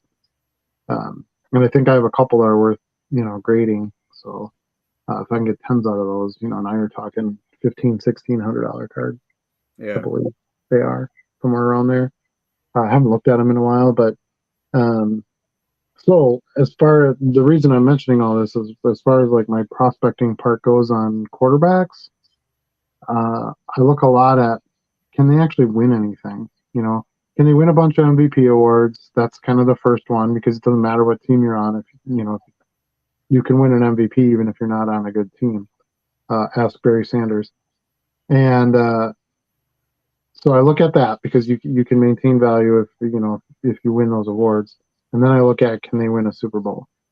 And if I can't answer either of those questions with yeah they've got a good shot or yes for sure going to happen, in my mind, I don't really want to put a lot of money into it. So I don't spend big on Burrow. I don't spend big on Allen. I don't spend big on Hurts. I spend big on Brady. I spend big on Mahomes. And then I like kind of the fringe guys. I bought a bunch of Brian Urlacher rookies um, at a show maybe a month ago or so. It was the Appleton show, I believe. And I've been selling those. I mean, I get them out of like quarter boxes, and you can get $5-6 a piece for them. You know. Speaking of shows, I saw there's a show in Mosinee this weekend. Yeah, Saturday. I saw that too. Yeah, I saw that too.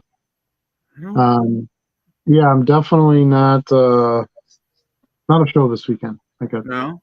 Okay. No, I got stuff to do here, but no, I'm going to go to that one next weekend. That Card Legacy one or whatever. Scotch? Cardboard Legacy. No, it's like Nina or Monash. It's a brand new show. Oh, you're right. First You're time. right. You know, yeah. First time running. So I'm planning to attend that one as well. yeah. So we got to set up our plan for that because I would assume we'll tote down there together. Yeah. As long as you want to go early, because obviously I want to go early. Okay. But yeah, I'm excited about that one. I think there's going to be some new dealers there. That one shop that's right by the Timber Rattler Stadium that always sets up at the Timber Rattler show. Yeah. I know they're going to be there. I always find decent stuff in their boxes. Sure. So yeah, we'll see. Hopefully it'll be a decent one. But anytime I feel like there could be new dealers, I like that opportunity. You know, Yeah. see what they're going to put out, and if we can get a non-sport dealer or something like that, that would be amazing for sure. MDC Sports Card says Jalen's a big seller. Okay, yeah, I don't. You can't stock or focus on everything. As Charlie said, there's like 3 trillion cards out there. You cannot have them all available in your inventory. So I just don't focus a lot on the Jalen Hurts market. You know who Jalen Hurts is, and now I'm going to get some hate. Oh boy, here we go. He's Donovan McNabb.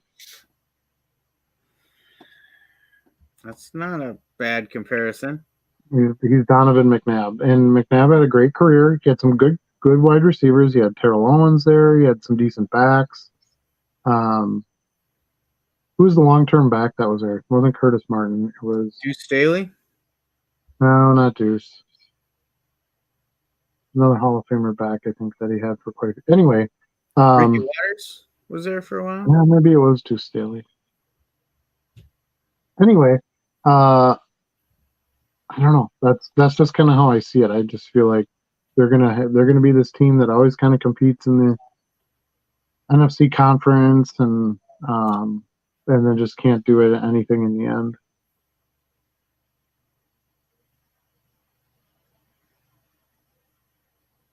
Let's see. Tom Brady was pretty darn successful at sneaks. Tom Brady was successful at everything. So, that's, like him or not, the dude won. He won a lot. I think he only won 1 MVP. Is that right? I was looking at that stat the other day and I'm like, gosh, that seems impossible. He should have won more than 1. He played for like 340 years or something. I mean, is Stuart shocked by that stat? Because I know I am. Is that actually a confirmed stat? I don't know. Let's take a look. I'm pretty sure he only won.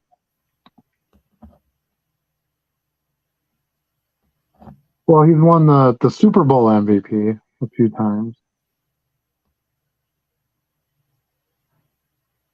That's right. He also won the Associated Press NFL MVP thrice. So am I to assume that that's what the regular MVP award is?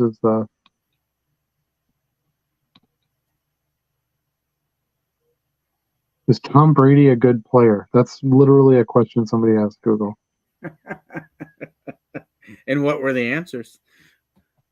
I don't know. I didn't know.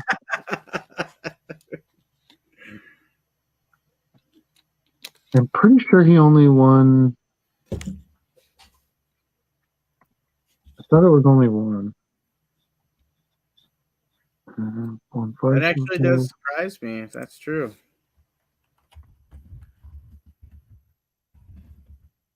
He keeps saying the Super Bowl MVP, but I don't know.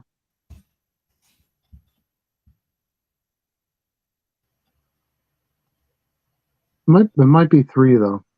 Yeah, If it's 3, it if is. it's 3, then that's legit.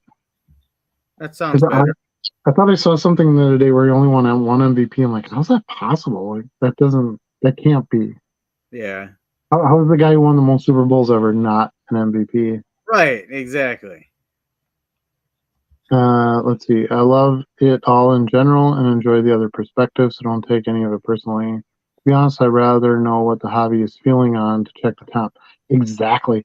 That's kind of why I like these discussions, because I don't sell a ton of Hertz, and MDs came on here and said, "Oh, they sell really well for me." Well, maybe now I'll tune in a little bit more that way. Um, I hadn't had a lot of sales of them. I haven't found a lot of good buys on his cards, but maybe I'll look at that a little bit more. It can be pretty spotty. Even you and I talk about different players, and you'll say you sell a lot of a player, and I don't sell any of that player. Yeah, So yeah, it's hard to yeah, figure out sometimes. and that's sometimes I like expanding to a player like that because it'll bring in a customer that maybe wouldn't normally shop with me. I Mm-hmm. could sell some other stuff. I mean, I sell a ton of Randall Cunningham. Warren Moon. I sold a bunch of Warren Moon cards this past week. So like, I don't know. I'm more and more. I'm trying to buy the stuff that other people don't have. I have a ton of Brady. I have a ton of I have a ton of the big guys. Anything I can get on Mahomes cheap, I'm gonna buy. So I have my obvious ones, but then I'm kind of looking at Lawrence Taylor. I've been buying a bunch of Lawrence Taylor stuff. Sure. Urlacher rookies. I bought some Strahan rookies. I don't know, so we'll see. Mazani Saturday, Appleton Sunday. See you both places. Yeah, I won't be at Mazani. Appleton is Sunday.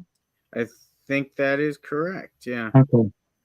I don't know about Sunday. I have my football banquet Sunday afternoon. Oh, And that's this weekend, right? That's yeah, for this weekend. Where's the Appleton show? it's Is that Fox. the one that? Jesus, he's doing that every month again. I thought he was going to do it every other month. I didn't look because I wasn't going to shows this weekend, so I didn't look for any. But I mean, I saw the Mazani one because it popped up in my show thing. But Sure. um, I yeah, mean, it's close and convenient, so it is kind of hard to not try and make it there. yeah. But I went to the Luxembourg show 2 weeks ago on a whim. I wasn't planning to go, and then we were supposed to do some stuff that day, and it didn't happen because it was raining out and everything. This was like the Saturday before Halloween. So I'm like, yeah, I'll run out there for a little while. I didn't buy a single card. It's the first time ever at a show I didn't buy anything. I bought some stuff from the shop there, um, but it's kind of made me rethink, like, do I need to go to every show? I don't know. I have a little bit different perspective than I did like a year ago, where I'd be like, I'll just buy everything and take a chance. And now I'm like, no, I need to like actually make money so I can pay my mortgage. It changes what how far I want to go outside my box of things I think I can make money on. Yeah. Just confirming, Fox City Cards site does have a post from October that says Sunday, November 12th. They've changed the Okay. times now from Yeah. 9 a.m. to 2 p.m. Okay. Yeah, I don't. Right now, I'm not planning to go to that one, but we'll see. Maybe I'll evolve, and I do like that show. I end up finding good stuff there. But yeah, I got a bunch of stuff to do this weekend too. Big show in Rosemont next weekend. Yeah, that one's a little bit of a haul for me. One of my plans is to just buy like super big at the giant shows, which I did that pretty much at this last national. I came away with about 6,000 cards. Yeah. But I want to try to buy like 10 to 12,000 cards at each one of those types of shows, and then I just always have stuff to list. I don't Yeah. ever have to. If I don't go to a show for 3 months, I'm still fine. But the other reason I'm kind of not thinking I'm not going to go anywhere to a show this weekend is I get new tires on Monday, and it sort of got. I intended to do it a few weeks ago, but it was one of those things. I had to order the tires, and the tires didn't come in right, and then they're all backed up because everybody does their tires in November. Blah, blah, blah. So I couldn't really do it till Monday, and they need to be replaced. Yeah. So I really don't want to drive too far away on tires that need to be replaced. So Right. that's kind of my other thing. Why I'm thinking I'll just wait till next weekend. MD says it's a slap in the face to McNabb. Told you. I told you someone would say something to me about that. I've been eyeing graded McNabb out of 500 rookies at $20 to $30. So yeah, ouch. Yeah, that's exactly what I was gonna say. I think McNabb's market is pretty low. Yeah. And I have some McNabb stuff, and I sell them once in a while. I'm not against McNabb by any measure. I think he's a pretty darn good quarterback, but he never won anything, and it's just hard long term unless you have some sort of niche market like a Bo Jackson or you know It's funny how we say that though. When we say they never won anything, dude had a winning record every season, was in the playoffs every season. What we're really saying is they didn't win the Super Bowl, and correct. that's all anybody cares about. Yep, yeah, 100%, 100%. I mean, even if you compare like LeBron to Jordan, right? Which people like to do that one, and it's like, well, LeBron lost some finals, Jordan never lost some finals. Everything comes down to those championship wins, really. I mean, Yeah.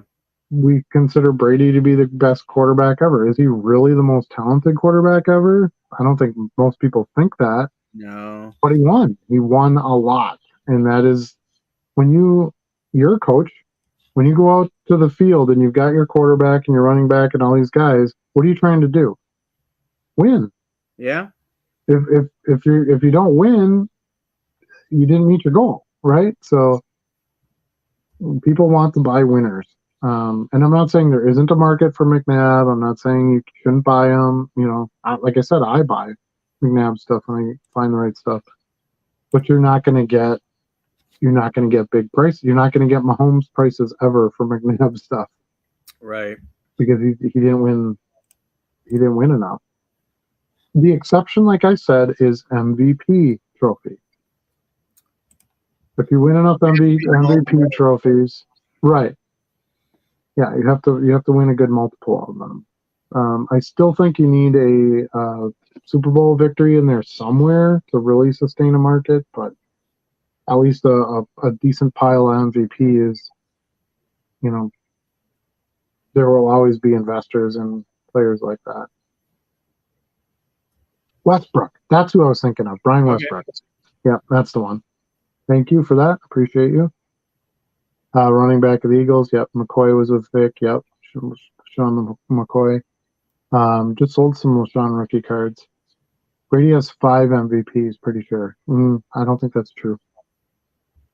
He has, let's see, John Cena won 3. The other players have won the award twice.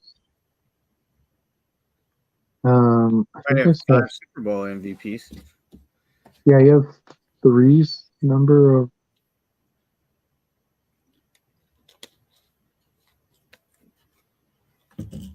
Kareem Abdul had 6 MVPs. That's fantastic. That's not who I asked about.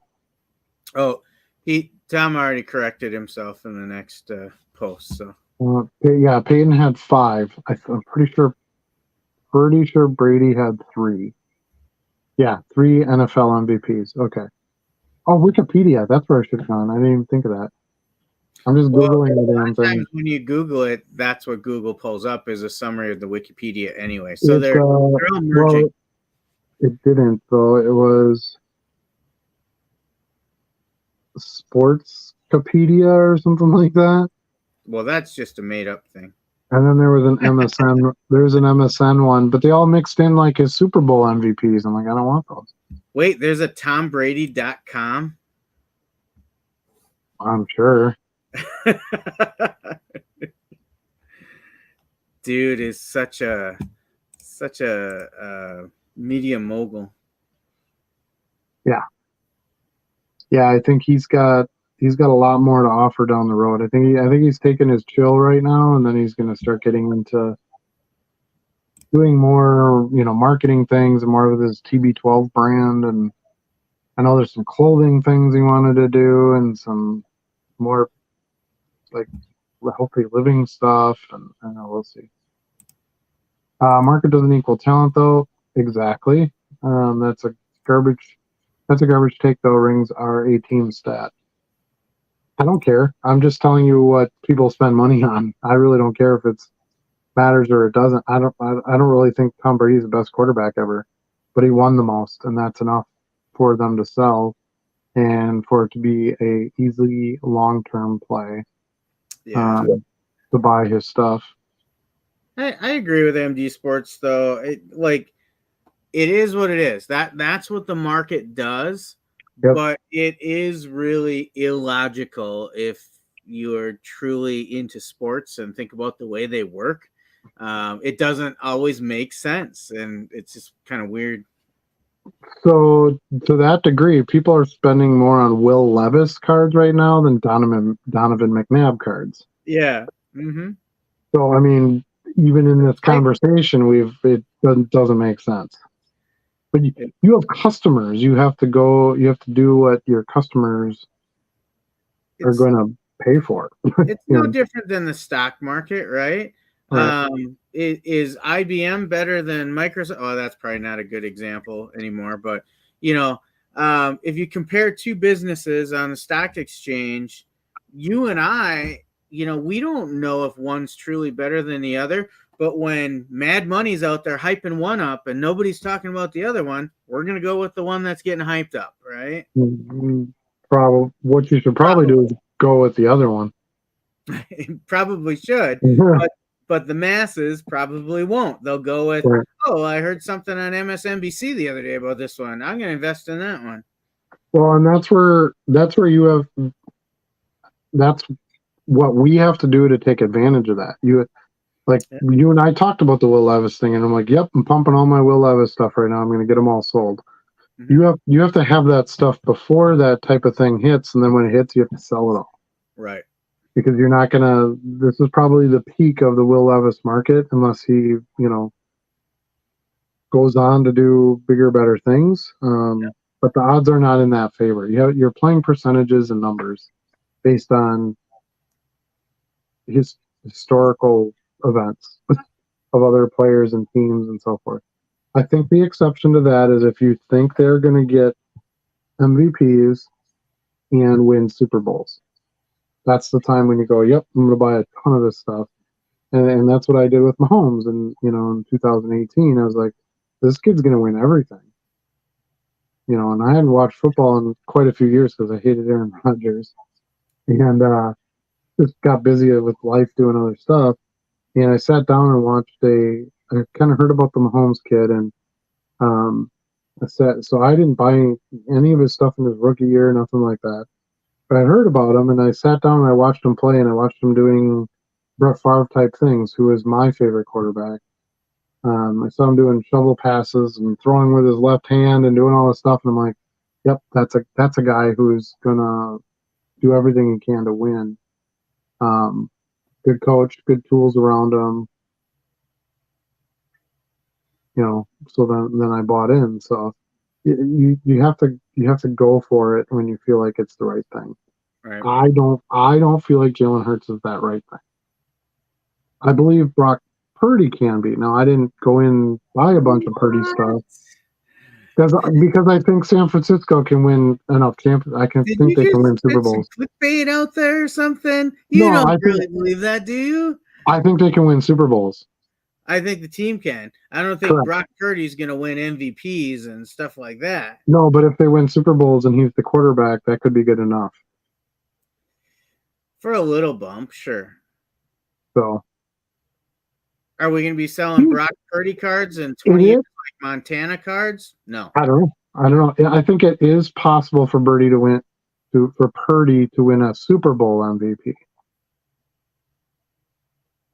Because it's not very hard for a quarterback to win a Super Bowl MVP. Most of the winners have been quarterbacks. I'd be willing to take a bet on that. We'll see what happens, I guess. We might have to talk on the side. Because gambling's illegal in Wisconsin, so we're not actually going to bet on that. No, of course not. Well, I guess it's not technically illegal, and if there's plenty of places you can go do it, right? No, like that being said, I'm not running out and buying a bunch of Purdy stuff. So I'm not like I did Mahomes. He is not Mahomes by any measure. But I believe that he plays for a team that can win Super Bowls, and that's enough for me to hold some Purdy stuff. We agree on that. Yeah. Is he going to win the MVP of this season or any season? Probably not. Okay. But I think they can win. I think he can do enough that they could win a Super Bowl or two. So. And you can't just buy the guy who's going to be the sure thing either. You can't just buy Mahomes. Right. You know, Mahomes is already Mahomes. You have to pick a few guys that you feel like, you know, could maybe take it away. And if your pick is Josh Allen, great, then go for Josh Allen. I just don't think that that's going to happen for him. Yeah. Personally, I don't go that route. I don't spend up on Josh Allen stuff. Manning and Rodgers are definitely more talented than Brady. Different team around them. Manning, Rodgers, and Brady choose for his career win just as much or more. That's great, but they didn't. You know, I mean, Rodgers is going to be in the Hall of Fame. He's got his MVPs. He does have a Super Bowl. You know, Manning. It's funny that Manning keeps coming up because I buy a ton of Manning because everybody overlooks him, and that's not going to happen forever. Sometimes I find Manning rookie cards in like $5 boxes and stuff. I buy them. Now, of course, we're talking about Eli Manning, right? Actually, it's funny you mention that because I actually buy a lot of Eli stuff too. You can find his stuff pretty cheap, and he comes from a big market team. Yeah, that he won Super Bowls with. Right. Yeah, and his stuff sells. So I would rather buy cheap Eli Manning stuff that I know I have a market for right away than taking a chance maybe on Josh Allen winning something at some point. Yeah. But if we're talking about who's more talented, it's not even close between the Manning brothers. Oh, yeah, absolutely. Yeah. So I don't think either of them had like ginormous physical talents, but I think Peyton Manning, his brain was one of the best football I ever saw. His brain was above and beyond, especially what quarterbacks had been up to that point.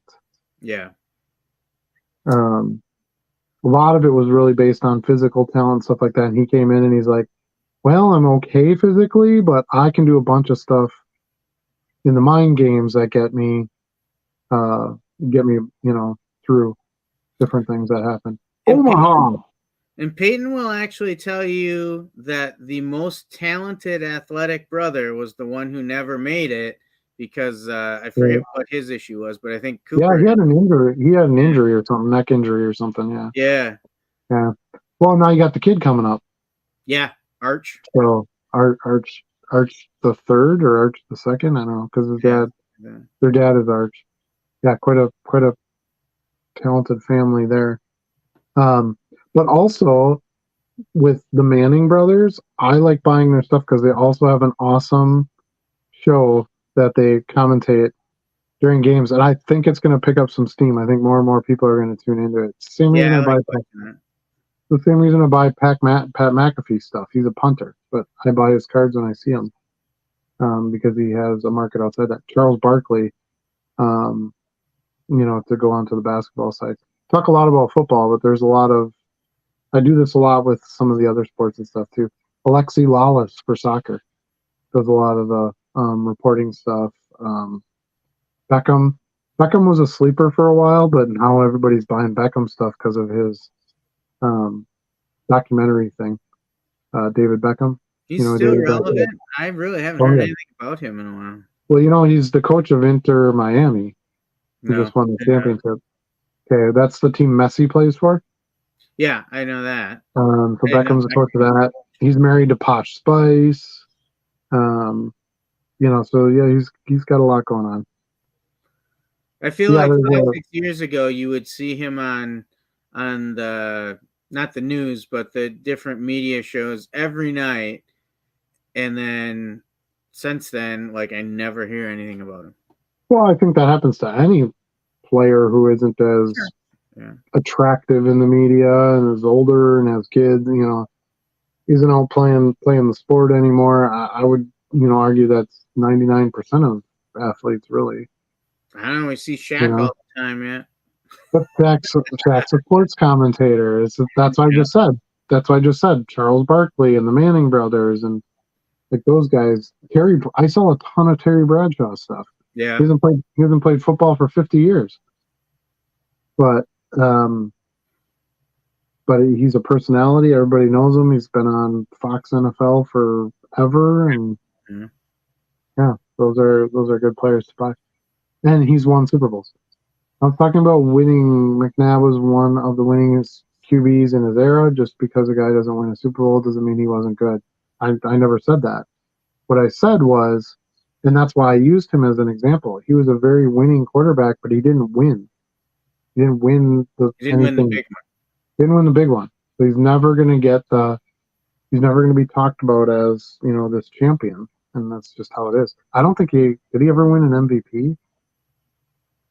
Here we go back to how many MVPs does everybody have? Yeah, I don't think he did win an MVP.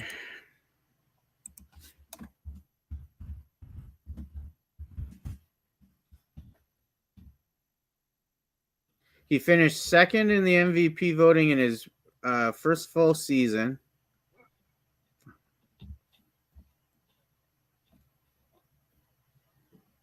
Yeah, that was 1999, I believe.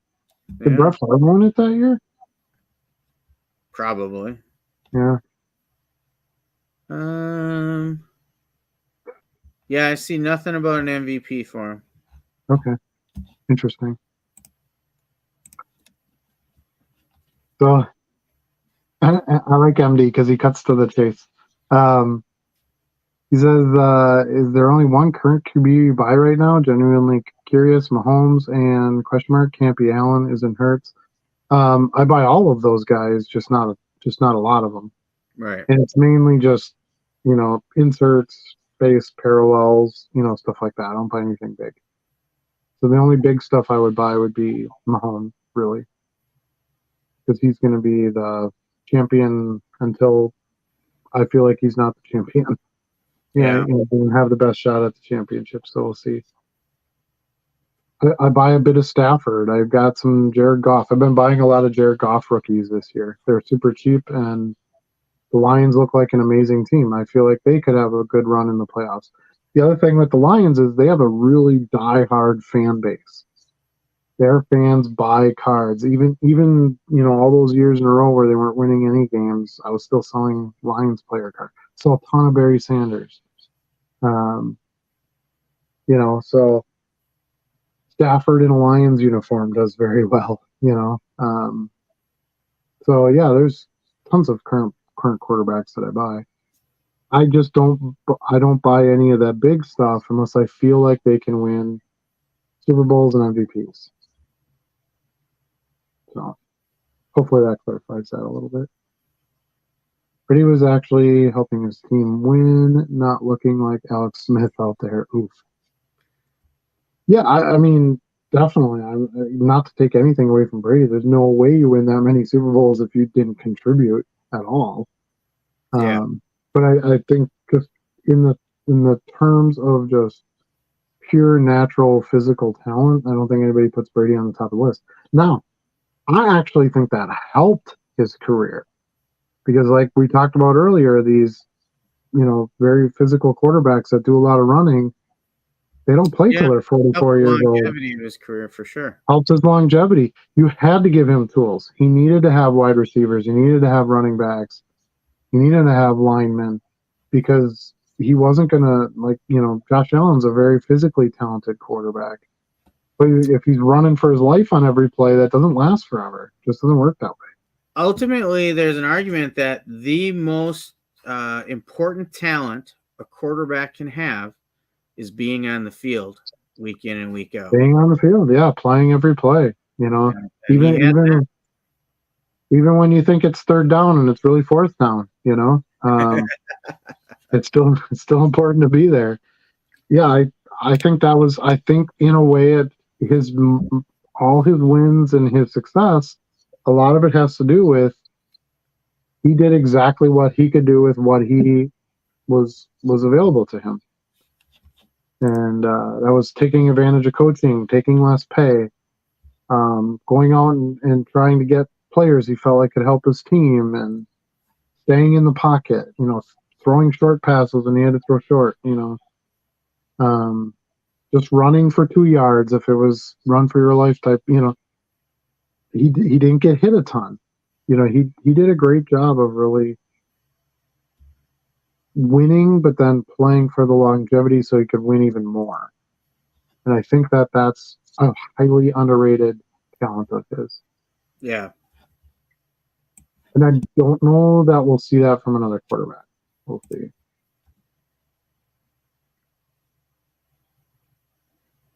Yeah, that's fair.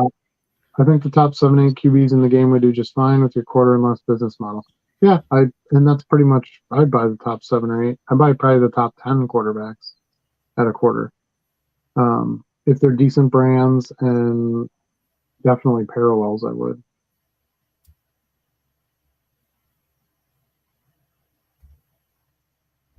Let's see. Yeah, I know they didn't. I think that's obvious. That's the entire basis of the conversation, is holding that constant.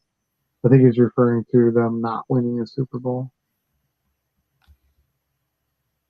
Hence the forehead. That must be Peyton. Yeah. Oh yeah.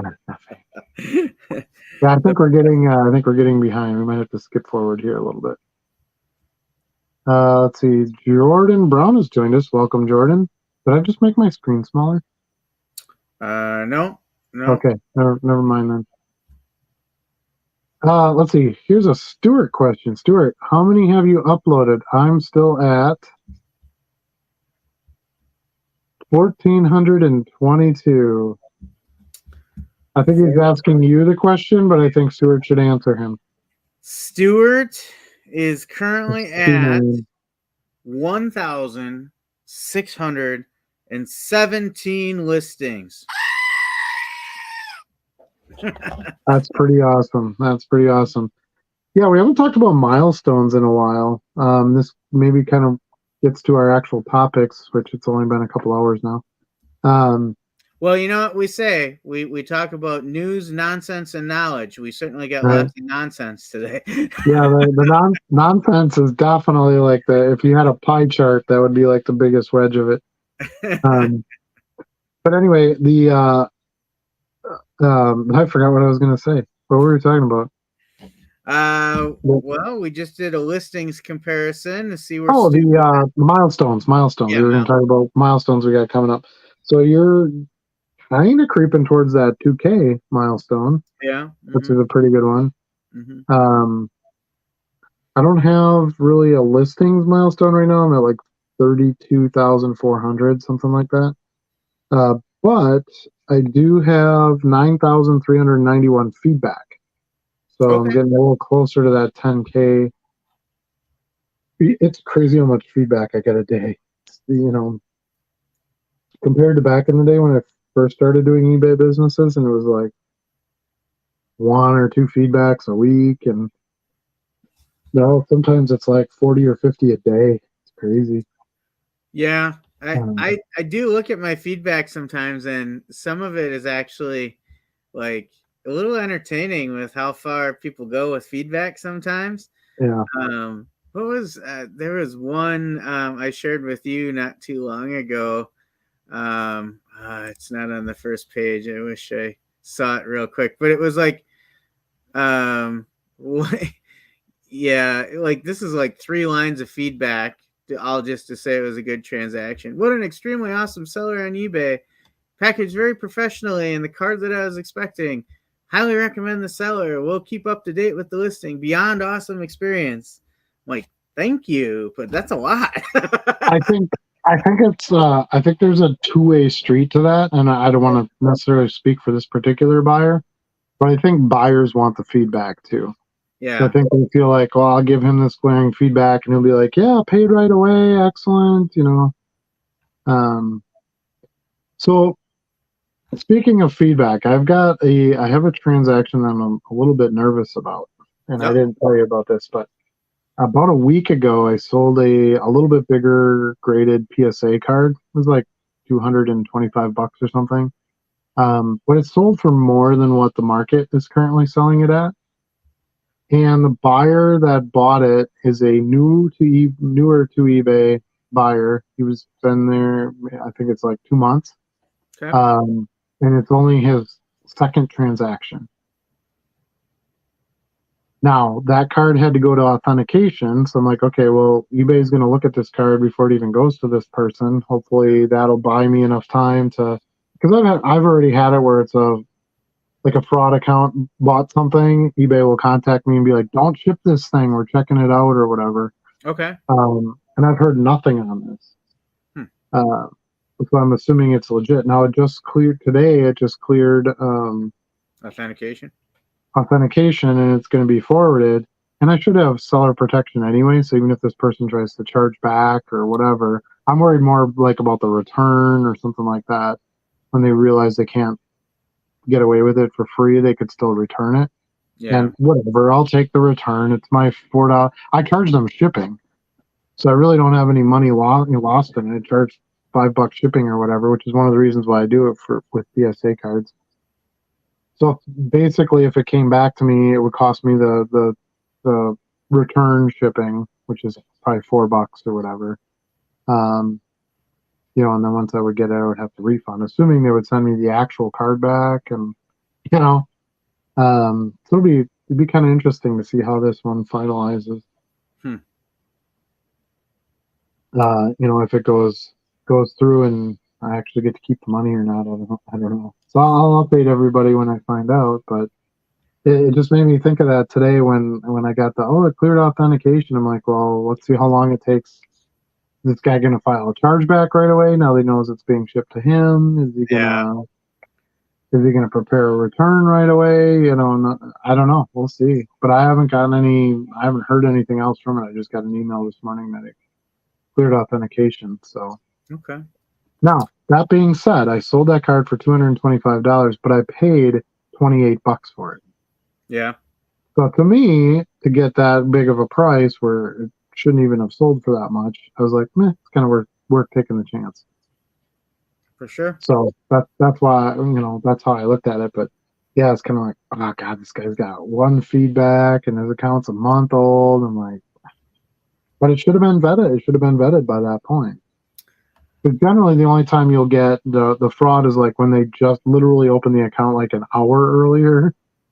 You know, then eBay's like, okay, we're looking at this account. Don't send anything. You know. Yeah. I Anyway, was it's gonna be see. as I was looking at my feedbacks for that example, I also came across my favorite one so far. I sold a Panini Chronicles Legacy Randy Savage card, and the Nice. feedback the guy sent was, "Oh yeah!" Ah, I love it. I love it. Like, Yeah, that's awesome. I very rarely read my feedback. yeah, I don't even really pay attention to it. Um, I don't know. I don't feel like it's the greatest measure of, you know. I mean, I have automated. 100%. I have a hundred Automated. percent, so I feel like I don't really need to go read it. Yeah, But I usually, if I see my number jump up, I'll usually just pop out there and look at the new ones real quick. I I'm more concerned with, did those new ones come in, favorable? Because I'm still 100% positive. yeah, So that's what I'm looking more than anything, and I yeah. got the streak still going. Well, and you know, each feedback probably impacts you more than it impacts me. Yeah, probably. You know, because have some, I have much more activity. So I don't know. I'm not saying I don't care about the feedback or that I don't think it has any value. I don't know. It just doesn't. I don't think about it that much. I guess. I don't. It's not a big driving part of your business. I get that. No, no, Yeah. no. Mike's Cardboard has joined us. Thanks, Mike, for joining us. We appreciate it. He says, "Do not forget to hit the like button." Thank you so much. Appreciate you. And yes, please, if you haven't done so, hit the like button. It does help us in the algorithm, help support the channel so that we can keep doing these lives. Charlie and I have a great time with you guys doing it, guys and gals. And we want to keep it going, so we need to And make sure. And goats, guys, gals, and goats. Oh boy, that it's going down the rabbit goat hole right now. Let rabbit me tell goat you, hole. Yep. the rabbit We goat gotta hole. get some shirts with the rabbit goat hole. Yeah, we'll see. Degen Terp says he had a buddy got caught with a return of a high dollar card, and the return was the incorrect card. Be careful and take a video of the return mail. Just heads up. Yeah, it's from the way I understand it, and I could be wrong about this. I guess I'll find out if it happened, but I believe if it had to be authenticated and they want to return it, it has to go back to the authenticator. So that the authenticator authenticates the return before it gets forwarded back to me. That would make sense. That's what I understand it to be, to make sure that the return is the actual card. So I'm not sure when your buddy had this experience, but I don't know. I figured this was a good way to test it because I sold a card for more than I should have. I didn't pay that much for it. I'm like, if I want to see how it works, I'll see how it works and go from there. But it's not a super high dollar card. It's not an important rare card. It's none of those things. It's just a graded Favre rookie card, PSA 10 Favre rookie card, upper deck card. It's nothing special. So it seems like it would be a weird move on a card like that. Like, how is he going to you would only do that if you wanted the card to resell it, to get more money for it. Like, I don't know. Yeah, but I'll update everybody and let you know how it goes.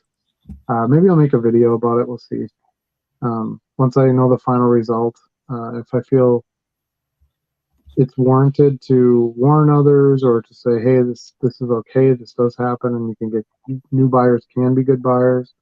I don't know. We'll see how it goes. The 100% is much more important than the number after like 50. Yeah, I would say after like 1,000 is probably more accurate. I think as a seller, I think buyers have more confidence in sellers that have like a 4-digit number in that parentheses. Just my personal opinion. I mean, everybody will look at that a little different, but yeah, the percent definitely matters. Now, that being said, I buy from a lot of sellers that have like 98.6 or 99.2. I mean, if you kind of look at the feedback and it's like, card got lost in the mail, or, something that's, because sometimes people will leave you feedback for things that are out of your control. Like if they took 2 weeks for me to get the card. Well, I don't drive it there, Yeah. I put it in the mail based on the service we agreed upon me sending it to you. I didn't charge you anything for that shipping. Like, that's it. I can't. Well, got delivered to the wrong mailbox. I don't. What do you want me to do? Like, I don't have any. So you have to kind of look at the relevancy, I think, of the feedback. Like if they have 3 negative feedbacks in a row and it's all never sent the card, or card was shipped in a sleeve with no protection, something like that, it might be a little bit different. Well, and if I'm not mistaken, and I don't remember what the table is, but there's different icons they give you for certain levels of feedback too, isn't it? Yeah, the little star color at the end Yeah. of your score. Yeah. For me, the only 2 icons I really care about is I want the door so that people know I have a store, and I want the top rated seller plus. Because generally, if you see top rated seller plus, you don't have to check my feedback. You don't have to check my um, shipping times. You don't have to check any of that stuff because you need all that to get top rated seller plus. So it kind of like puts that all in your basket right at one time, easy for the buyer to see. That's why I do the 1 day shipping. That's why I do those things, because I want that top rated seller plus. I think that has some value. MD Sports says he really could care less as long as he's protected as a buyer, can get a refund for anything you want. I don't have a problem giving refunds at all, but you better send me the card back that I sent you. Otherwise, we have a problem. So, yeah, if that's the buyer, if that's the game this buyer's playing or whatever, fine, he'll get booted from eBay because I'll tell eBay I didn't get the right card back if that happens. So, but we'll see. You. I think it's dangerous to just turn down every deal too because it's not the ideal deal. Um, there are going to be people who buy stuff from me that don't have much feedback. Maybe he just opened the account because he wanted that card to give to his brother for Christmas. I don't Yeah. know. I try to see the positive in it, and to be honest with you, I put a little bit of trust in eBay that they actually vet those. Because I've also had a positive experience with that, where eBay's like, yeah, don't ship this, don't do anything with this. We're checking into this. Payment's been charged back. You also have seller protection, so it's technically I did everything I was supposed to do on my part as the seller. I should get a message from them, if there was a chargeback or something saying, hey, this is what happened, but it's not your problem. I actually had that with an international card sale. I don't know if I told you that either, Charlie, but I had one where I sold a card that went through eBay global shipping. Mm-hmm. I shipped it. It got to the crate. I got the email saying, "Hey, congratulations! This card is now, in the ocean, on its way." Well, customer never got the card. It was like in Spain or something like that. It was a soccer card, and of course, told eBay, filed a request and said, "Hey, eBay, I never got my card." eBay messaged me and said, "Yeah, this is what happened, but just so you know, we're going to cover it because under the global shipping program, you got it to the container, and our container left the shore and it never made it to the customer. It's not your fault." Right. So it's almost better to have global sales because you virtually, as long as you ship it with tracking, to their container, you don't really have any responsibility after that. So, and that was nice because for me, that was a little bit higher dollar card. It was like a 20 some dollar card. So, um, yeah. Tom says he always checks feedback, if not 99% or higher. See lots of negative and neutral feedback for things out of seller's control. So some buyers are just idiots. Yeah, that's why I don't put a huge amount of stock in it. And you have to kind of look at volume too, right? So if you sell one card every 6 months, you should have 100% feedback. Yeah. Um, if you sell 4,000 cards a month, there's pretty good odds that at some point you're going to have a negative customer's going to have a negative experience, whether it's something in your control or out of your control, or you just make a mistake. I had a cardist sold last week. It was a Babe Ruth Unleashed serial numbered card from Optic. I think it was Optic. And I sent him the Pete Alonso card instead of the Babe Ruth card. They actually look really, really similar. Like Babe's stance is almost the same as Alonso. Do you know what cards I'm talking about? No. It says like Unleashed and like writing across the Oh, bottom, and then like it's the got like Panini. lions on Yeah, it. yeah. Yeah, The and stuff like Panini that. insert. So there's a lot going on in the card. It's not like an obvious name and a picture of a player on there. And dude messaged me. He's like, "Oh man," he's like, "Yeah, thanks, but you sent me the wrong one. You sent me the Alonso." I'm like, "Oh, keep it, and I'll send you the Babe Ruth today." And he's like, "Cool, no problem." If that would have happened that could have happened with another customer that was like, "You're an idiot. You sent me the wrong card. Negative feedback left." So it really just depends to some degree on luck of the draw too. Yeah.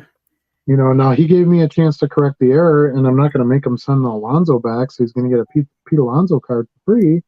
Have to wait a little bit longer for his Babe Ruth card, but we can all be happy in the end. This one, right? That's the one. Yeah. And when you're a bigger volume seller, I think you get a little bit more leeway. I think people are more like, dude, I know you send like 2,000 cards a day, and you just sent me the wrong one, so I get it. Versus like a small time seller, they might be like, this guy just doesn't know what he's doing. And I honestly, I kind of thought that would happen more. Like I'd put the wrong card in the wrong envelope or something like that at some point. This is literally the first time, probably within the last 2 or 3 years, that I had somebody contact me and say, "Hey, you sent me the wrong thing," which is pretty good considering how much I'm shipping out there. In my head, I run through that sometimes after I send it out. I was like, occasionally I'm like, wait, did I send the right card? And I have every time. It's just my own concerns about, I'm worried about being perfect, right? So And that's one of the reasons why I do my shipping label by label. I don't do a lot of people do the bulk labels, and then they'll like write on the envelope or something what card's supposed to go in it. I don't do that. I take that card, I double check the card, which is why I'm shocked. Like, how did I send this and not the Babe Ruth? Because I look at it again before it goes in an envelope.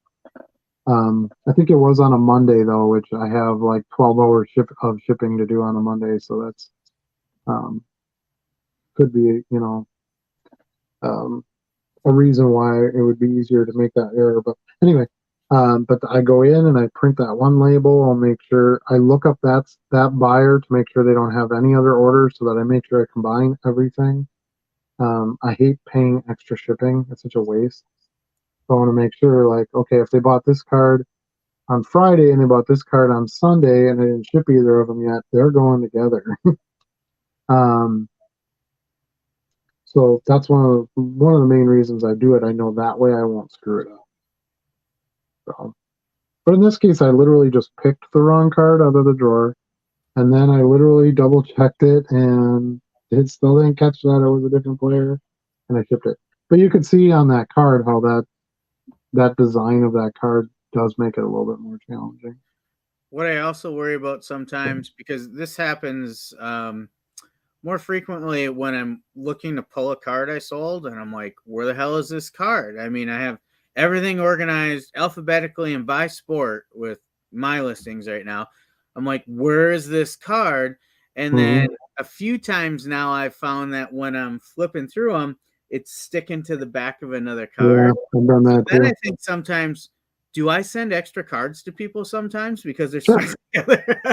Certainly possible, and that can be your result of, gosh, I just can't find this card anywhere. Right. Where did it go? Well, maybe you sent it to somebody, Right. and they're probably not going to tell you. They're just going to be like, oh, he sent me an extra card.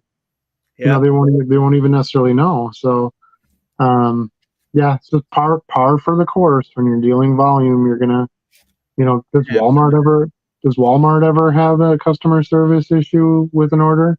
Absolutely. Does Amazon ever have a customer service issue with an order? Absolutely. So, I drink the Mountain Dew Rise. Did I tell you about this? I drink Mountain Dew Rise, and You drink that, yeah. yeah. So I order it by the case from Amazon because it's a better price. So I ordered that and like some curry. I eat curry, Okay. like a curry noodle thing. Well, the package is supposed to get delivered, and then I get an update from delivery that the package was damaged and being returned. Amazon, I'm like, okay, no problem. You'll get a refund like 3 days after we receive it back or whatever. Mm-hmm. Well, this was like October 23rd or something, and I would check the tracking to see where it goes, and all it says is package delayed, package delayed, package delayed.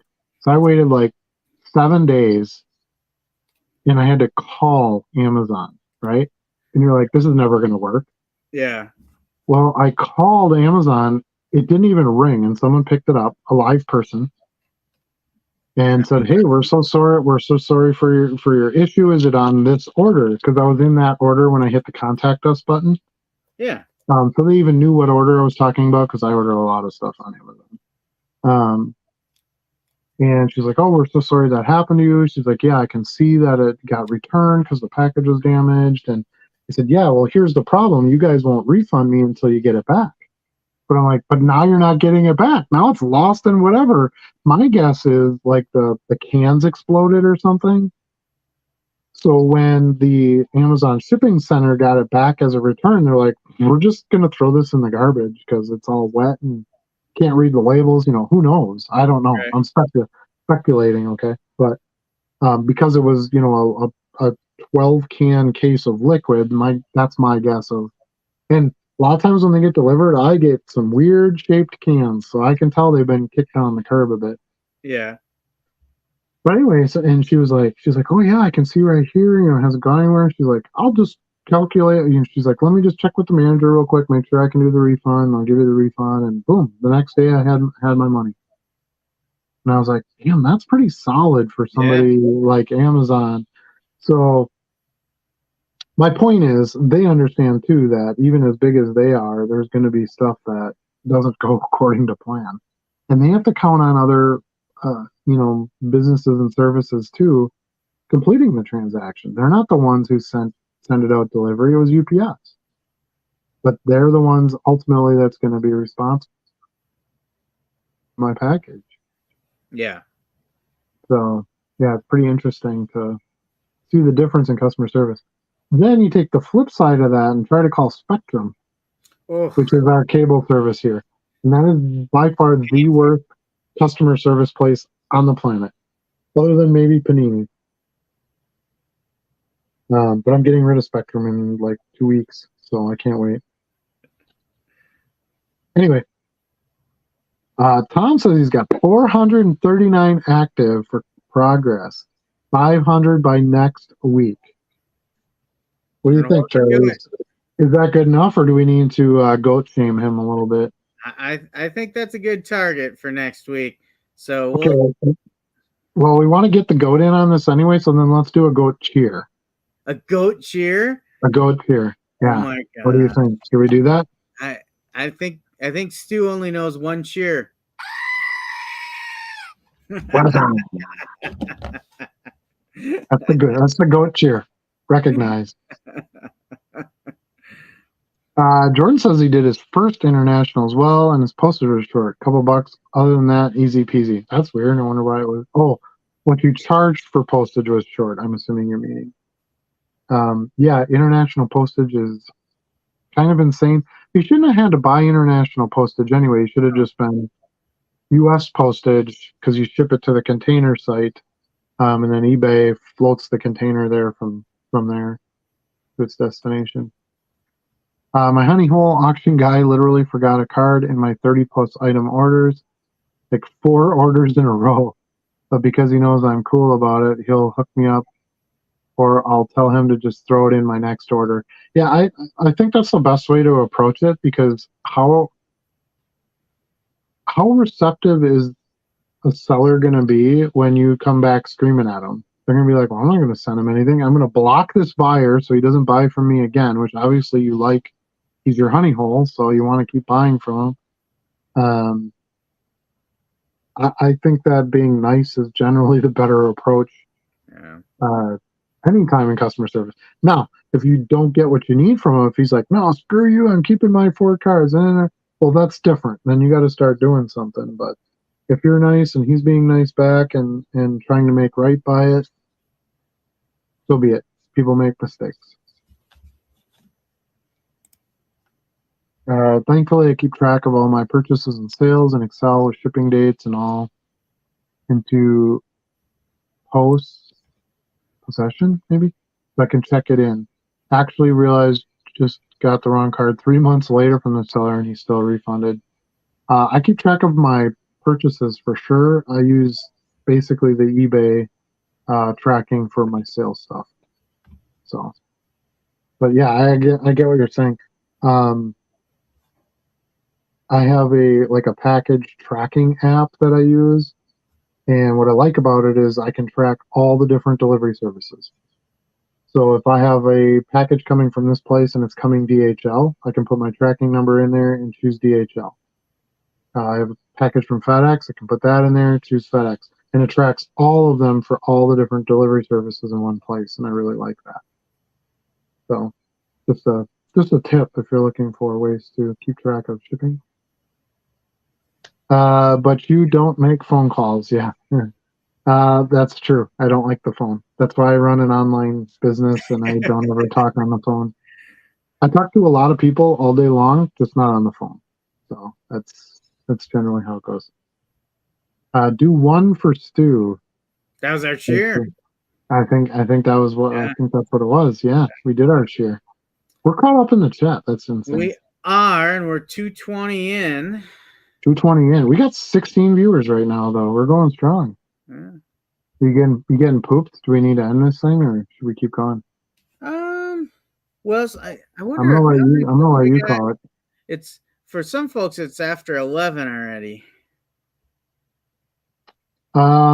Let's see. Mike wants to know what my shipping tracking app is called. Let me see if I can pull it up here.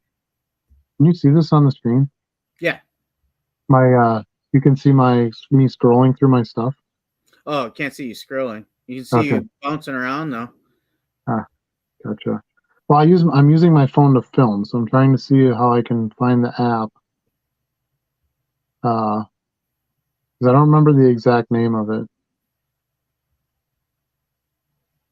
Let's see. Hold on one second. I'll be right back.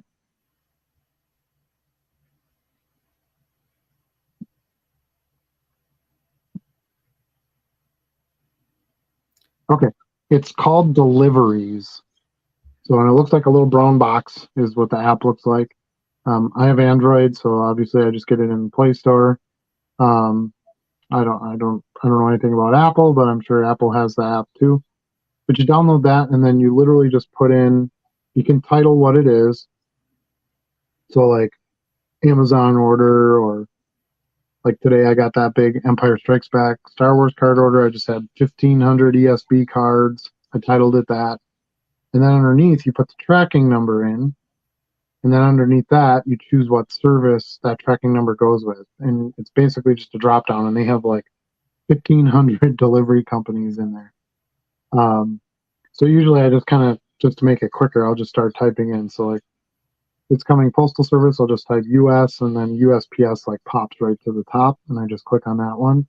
And then it'll update on its own, or you can simply go in and just refresh it, and it'll update all of your current packages to where they're at. So I've been using that for, I don't know, quite a few years now, probably 4 or 5 years, and it's done really well.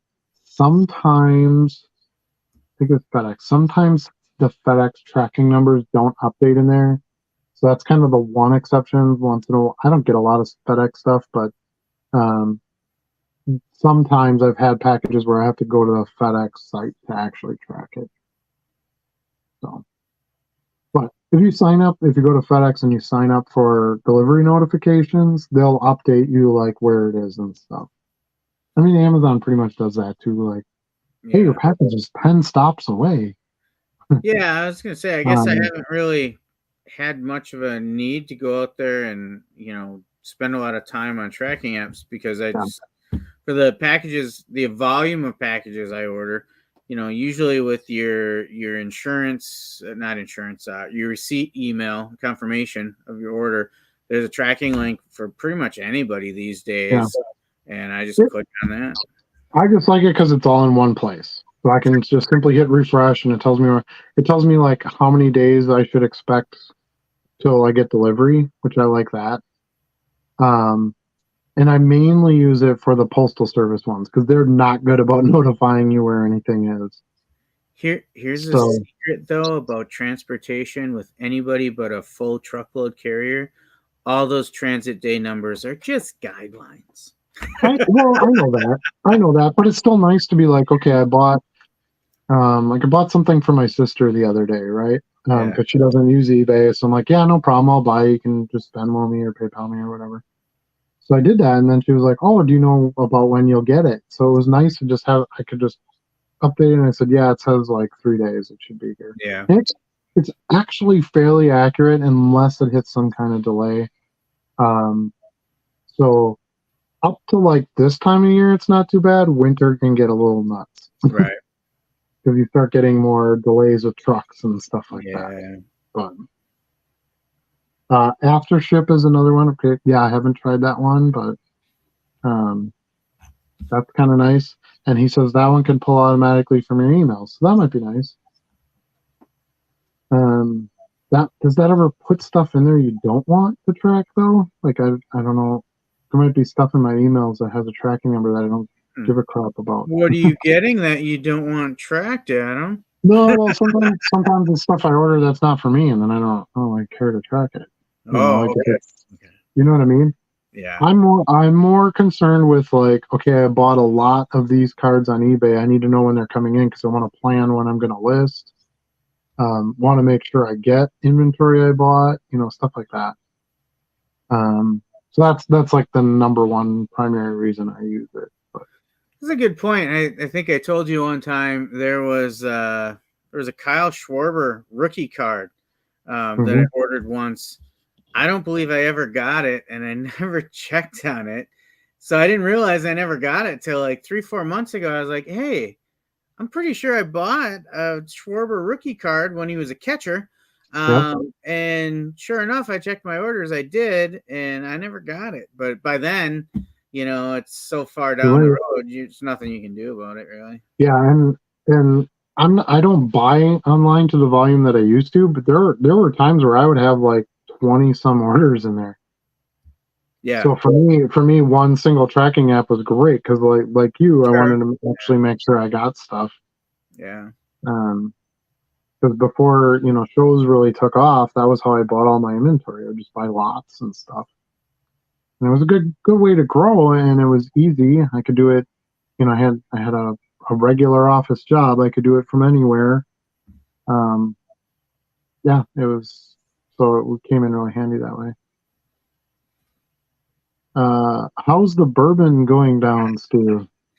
Stu finished it off. Like it is empty. It is empty. So I like it. I like it. John Henry went pretty quick tonight. Nice. Yeah, I like the John Henry. We went to Driftless. Have you ever had Driftless Glen? Mm-hmm. Yeah, their stuff is.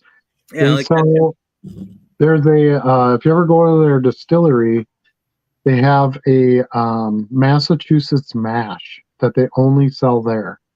It doesn't distribute. So I bought a bottle of that last time I was there. I think it's my favorite whiskey I've ever had. Really? But now I'm mad because I'm like, well, now I can't get any. I have to go back there. Not that that's the worst thing. I like that place. And they have gin pickles, gin soaked pickles. If you eat there, doesn't sound nice.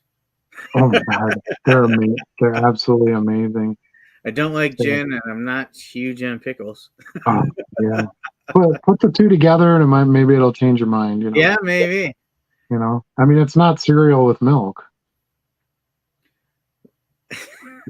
You're the oddball on that one. I would challenge you to find 100 other people that are like-minded in this world that have never had cereal with milk.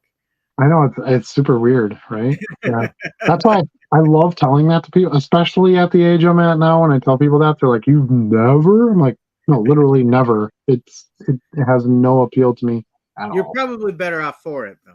Yeah, well, that's kind of the way I look at it too. Yeah. Plus, isn't cereal like $28 a box now or something? I don't know. I haven't bought it. It's gotta be insane. I bought Luna a box of cereal the other day when we were on Menards of all places. Yeah, we were just picking up like a couple snack things there, and they had a really good deal on it. It was like $4 something for a family-sized box of Cocoa Pebbles or whatever. Yeah. So I grabbed it, but I'm like, man, it's like regular price was like eight something a box. I'm like, God, probably like a lot for. I remember a lot of times at the grocery store with my parents when I was a kid, when I'm like, hey, can I get some Cocoa Puffs? And they're like, well, these chocolate flavored puff balls are just as good. Yeah. And you have to start doing that more when you have more kids, I think. Yeah. I have the one. I'll buy her a box of cereal. I kid you not, it'll last like 3.5 months. So really, if she wants a $4 box of cereal, so be it. Well, like I told you, she doesn't eat it that often. Yeah.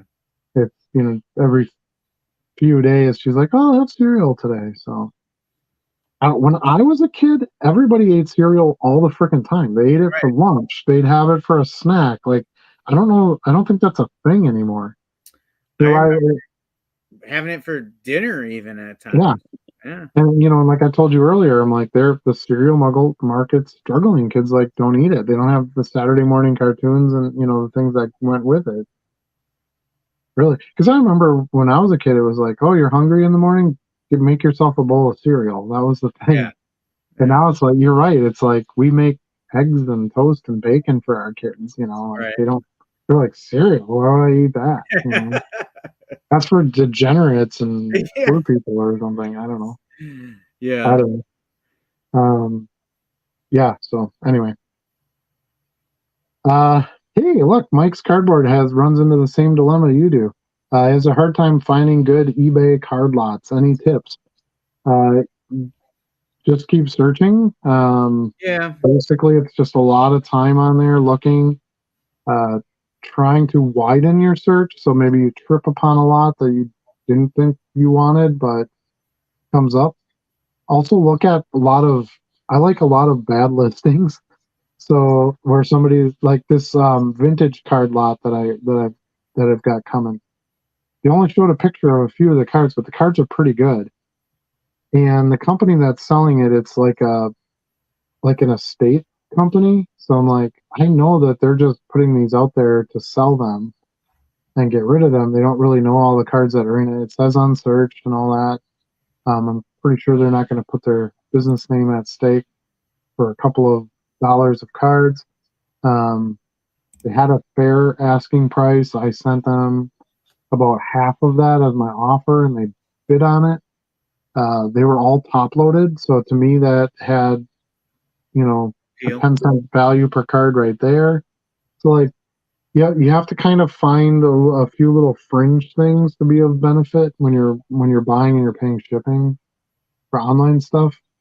Um, but get to know the cards that you're looking for, right? So when I go look at Favre stuff and I see a picture of a bunch of Favre cards, I can see like, oh, there's that card there that's actually like a promo or a rare gold insert, try to find like the weird things, or maybe you can pick it out of a photo where it adds value to that lot right away. So maybe you're not going to make a ton off the other cards, but you're going to make your money off of these cards, and now you have the other cards to sell, um, for your profit. So Mhm. I don't know. Those are probably my biggest tips. Misspell things that are commonly misspelled. So Farve, I search Farve all the time, and I found some good deals that way. Look for somebody who just looks like they're just trying to dump stuff. Well, I buy storage units, and this was the cards I found in it. Um, things like that. Take chances on some here and there, and then there's just the obvious ones. I bought that vintage football lot. I bring it up quite a bit because it was just a really good buy. I paid $3.25 for it, and it ended up being like 1,200 cards. I kid you not, it shipped in like Nike shoe boxes, just taped together. Like the total thing you don't want your cards in. Yeah. But there were like second year Walter Paytons in there, Ronnie Lott rookies, like, and just the volume of cards that I'm getting for $3, I can't lose. So those are good ones to take chances on. You find a couple of winners in there, and you're good. Um, And then same thing with that lot. One of the pictures, there's only a few cards that were shown in the pictures. They're like stacks, right? So you could only see like the one card on the top, Right. which seems annoying, but it also, maybe can give you some opportunity. But there was a 93 Prism Jerome Bettis rookie that they did take a picture of, probably because it was a shiny card versus all the other vintage stuff. And I'm like, I sold that card for $7. So I Yeah. paid $3.25 for this entire lot. I sold that one card for twice what I paid for the lot. So if everything else in the lot sucked, I'm still good. Even if I had to throw everything in a 10-cent box, I came out ahead. And I Right. did throw a bunch of it in a 10-cent box. It wasn't all winners by any measure, but And there were some cards top loaded. There were, so sometimes you can get shipping supplies out of it. Those are all things that, I suggest you try to look for in lots. Tom says a box of saltine crackers is $4.79. Hard to pay $5 for crackers when I could spec and double it and get some Ritz crackers instead. Or just go to like a bunch of restaurants and just keep taking the packs of crackers. And so the other day I went to. You ever go to Popeyes? You know what Popeyes A chicken couple is? times, yeah. So I went to Popeyes the other day, and have you ever had the Cajun fries? No. Oh, super good. They have like this Cajun seasoning they put on them. Well, apparently they have Cajun seasoning packets, and I love the seasoning. I'm assuming to like add to your mild chicken or Right. whatever else you would order. And that you ever go to like a fast food place and sometimes they just go, just throw a handful of stuff in. Yeah, yeah. So like ketchup packets and honey for biscuits and all this stuff, and a bunch of those little packets of that seasoning. And the we took an empty jar and we started emptying the packets in the empty jar. And it's like we got to ask for some of these packets every time we go, and eventually we'll fill our own seasoning jar. And then we have Popeyes, Cajun Nice. fry seasoning anytime we want it. So that's another option. Just go order a bunch of soup and ask for as many packs of crackers that they'll give you. Maybe you'll end up with $4 worth of crackers by the time you're done with your soup. So stay tuned for more cost-saving tips from Adam at the Dollar Box. That's the knowledge part of the show. That's my cracker hack. We're going down the rabbit goat hole a little bit. Yeah. But, maybe at Whole Foods, regular cereal is like $5-6 for a big box. Okay, so it's a little less than I thought it was, but I like to exaggerate, so that's why I said $28 because that just seems You didn't ridiculous. say $28, did you? The first time I did, yeah. Uh, So you're just so used to my exaggeration, you're like, whatever, he doesn't I mean thought it. you said like $8. No, I said like $28. On sale, it's like 3 to 4. Yeah, I don't shop at Whole Foods, but I don't go to like Aldi's or anything either. I usually shop at Meijer, and I don't go there either. I deliver it all, so I have no idea what the price is for anything. I just Yeah. order it, and then it shows up, and then I pay the credit card. I don't know. L I. What do we want to guess that is? Are you all right, Tom? I Can apostrophe. somebody check on Tom? I think Tom fell in the bathtub. You He fell didn't down the finish rabbit his. goat hole. He fell down the yeah. How many cars do you have just sitting around? I ask because I assume you have 60, 70K cars not posted. Why continue buy if you have enough to replenish? I don't have quite that many laying around. I'd say I probably have 25 to 30,000. A good chunk of them are far base because I was just buying like nuts back in the day.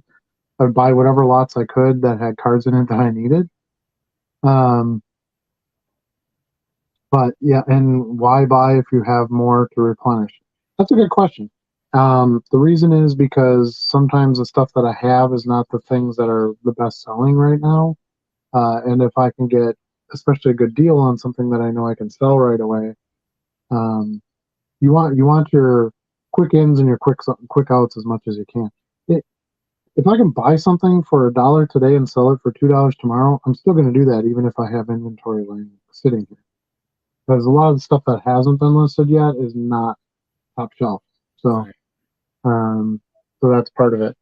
I always want to make sure I have enough laying around to list so that when I have time to list, I'm not scrambling trying to find something. I want to make sure I use that listing time.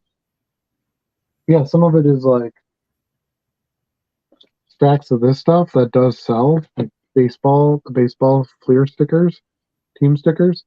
I do sell those, but they're not like a super hot seller, so I don't run to put those out there as fast as I do some other things. Is that kind of how you do it, Charlie? Yeah, and I probably have 5 to 8,000 cards sitting around not listed yet, but a lot of that is from my collector days too. A lot of base Mm-hmm. commons and stuff that Yeah, I same. may not list in the end. Some of them may go straight into a 10-cent box or something. Yeah. And that's what I do too. If it sits around long enough and I'm like, I don't want to list this anymore, I will throw it in my 10-cent box as well. Yeah. There's still a way to move it. But I think it's important to reinvest into some more inventory, even if you have some other inventory sitting around. Yeah. Some of it is like I buy like huge vintage football lots, and some of it's like I have like 15 copies of the same card. I don't really want to take up 15 listing spots because each vintage card I list as an individual listing because each one is so different based on centering and condition and things like that. So a common like 1977 Topps football card, I don't necessarily want 10 copies of it out there at one time. Yeah. If that makes sense. Tom says,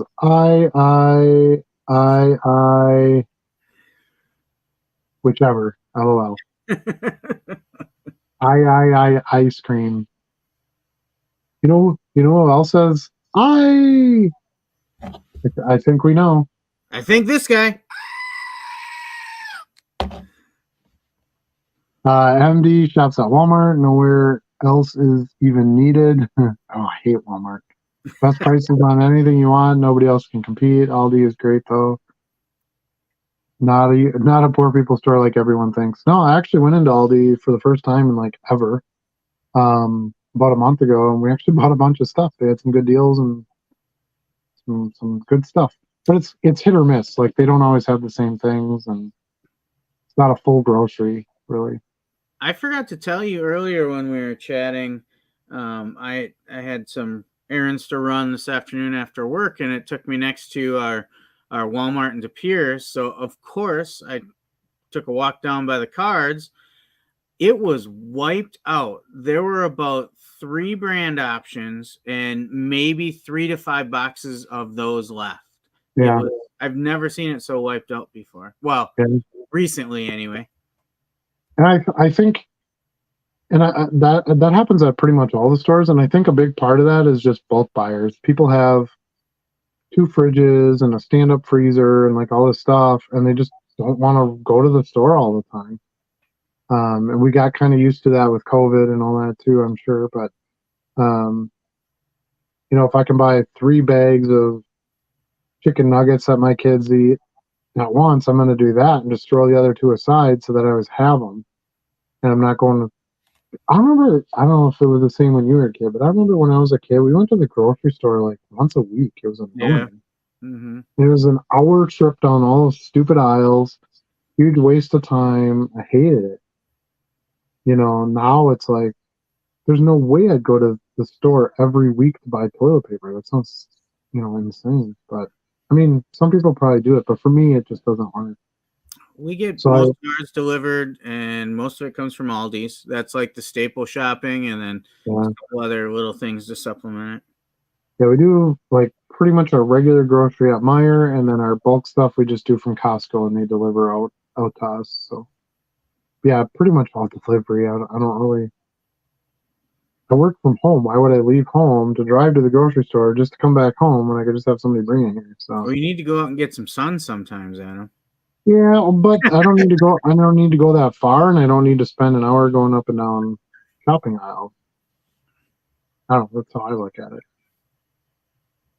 Let's see. Tom says he was researching some 66, 67 Victoria, Vedette, parade, pop culture music, movies, soccer cards. Sounds fun. Different tab. Yeah, I actually am quite interested.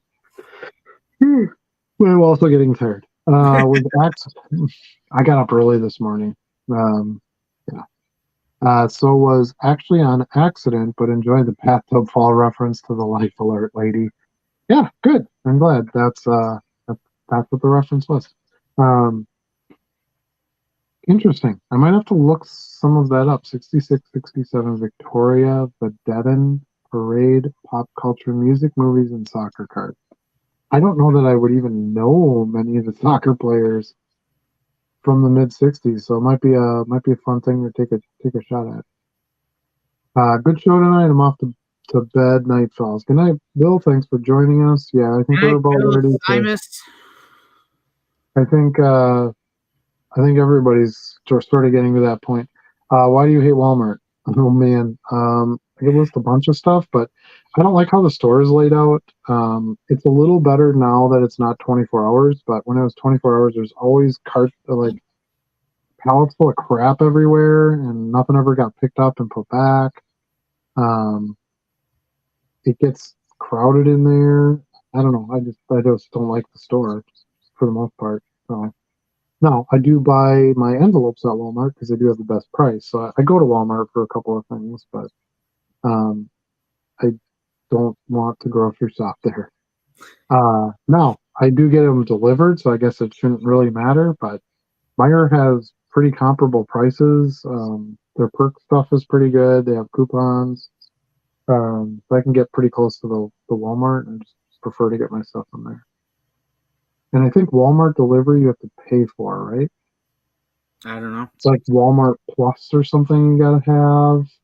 Could be. And Meijer doesn't charge me anything as long as I order a certain amount. And there's 4 people in my house, so we always order a certain amount. That must be why my wife does pickup at Walmart. Yeah, and then I'm not gonna order it and then go pick it up. Like I don't want to do that. So I don't know. Each his own. But a lot of people still go to Walmart, so I get it. Up I fall and I can't get up. Weird things that become fads briefly, like everyone's saying that for a month after the commercial release. A month, yeah. I still say that. Yeah, they still air those commercials. Do you remember begging strips? Yes.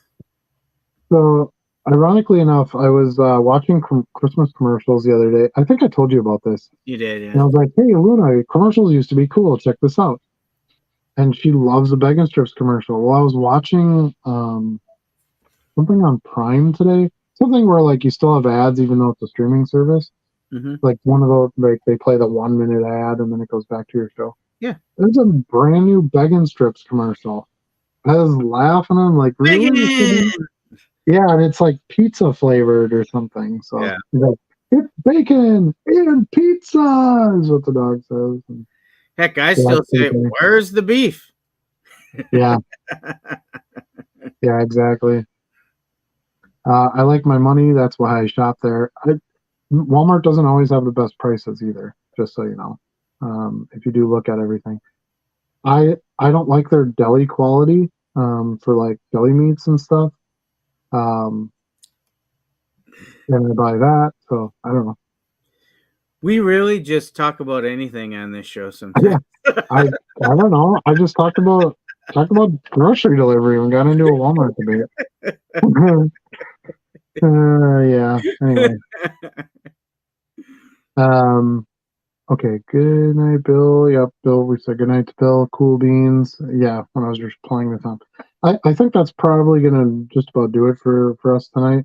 I'm getting pretty pooped. Got a full day tomorrow. Tomorrow I didn't get quite as many orders today, which that used to bother me. Now I like it because it actually allows me to get some other stuff done. I got a bunch of drawer organizing to do. Got some new name tabs to make. I just added Tony Romo to my drawer as a tab. Yeah, I don't know. So hopefully I'm gonna get a bunch of that stuff done. I had a bunch of stuff that I took out of that I had stored in my theater that I obviously had to take out of that I didn't put on display. So I have a bunch of like action figures to sell. Like that's the stuff you want to sell this time of year. So list a bunch of that. Actually sold a Darth Maul figure. I already got it packed up here and ready to go today already. So I'm going to continue with that, get some of that stuff out of the house and get some easy money. Yeah, I think I think that's the big things for me tomorrow. Listing and shipping, right? Yep. Listing and shipping. What do you got going on, Charlie? Anything else coming up? Yeah. More listing and shipping, of course. I got the football banquet Sunday, which I guess officially signals the end of this season and the start of next season. Mm-hmm. I might talk to the boys and the wife about the card shows this weekend and maybe hit one of those if I can work it out. Sure. It has been a number of weeks since I went out to one, so I could use the experience to get out and get to a show again. But that's about it. Boy, winter's almost here, so Yeah.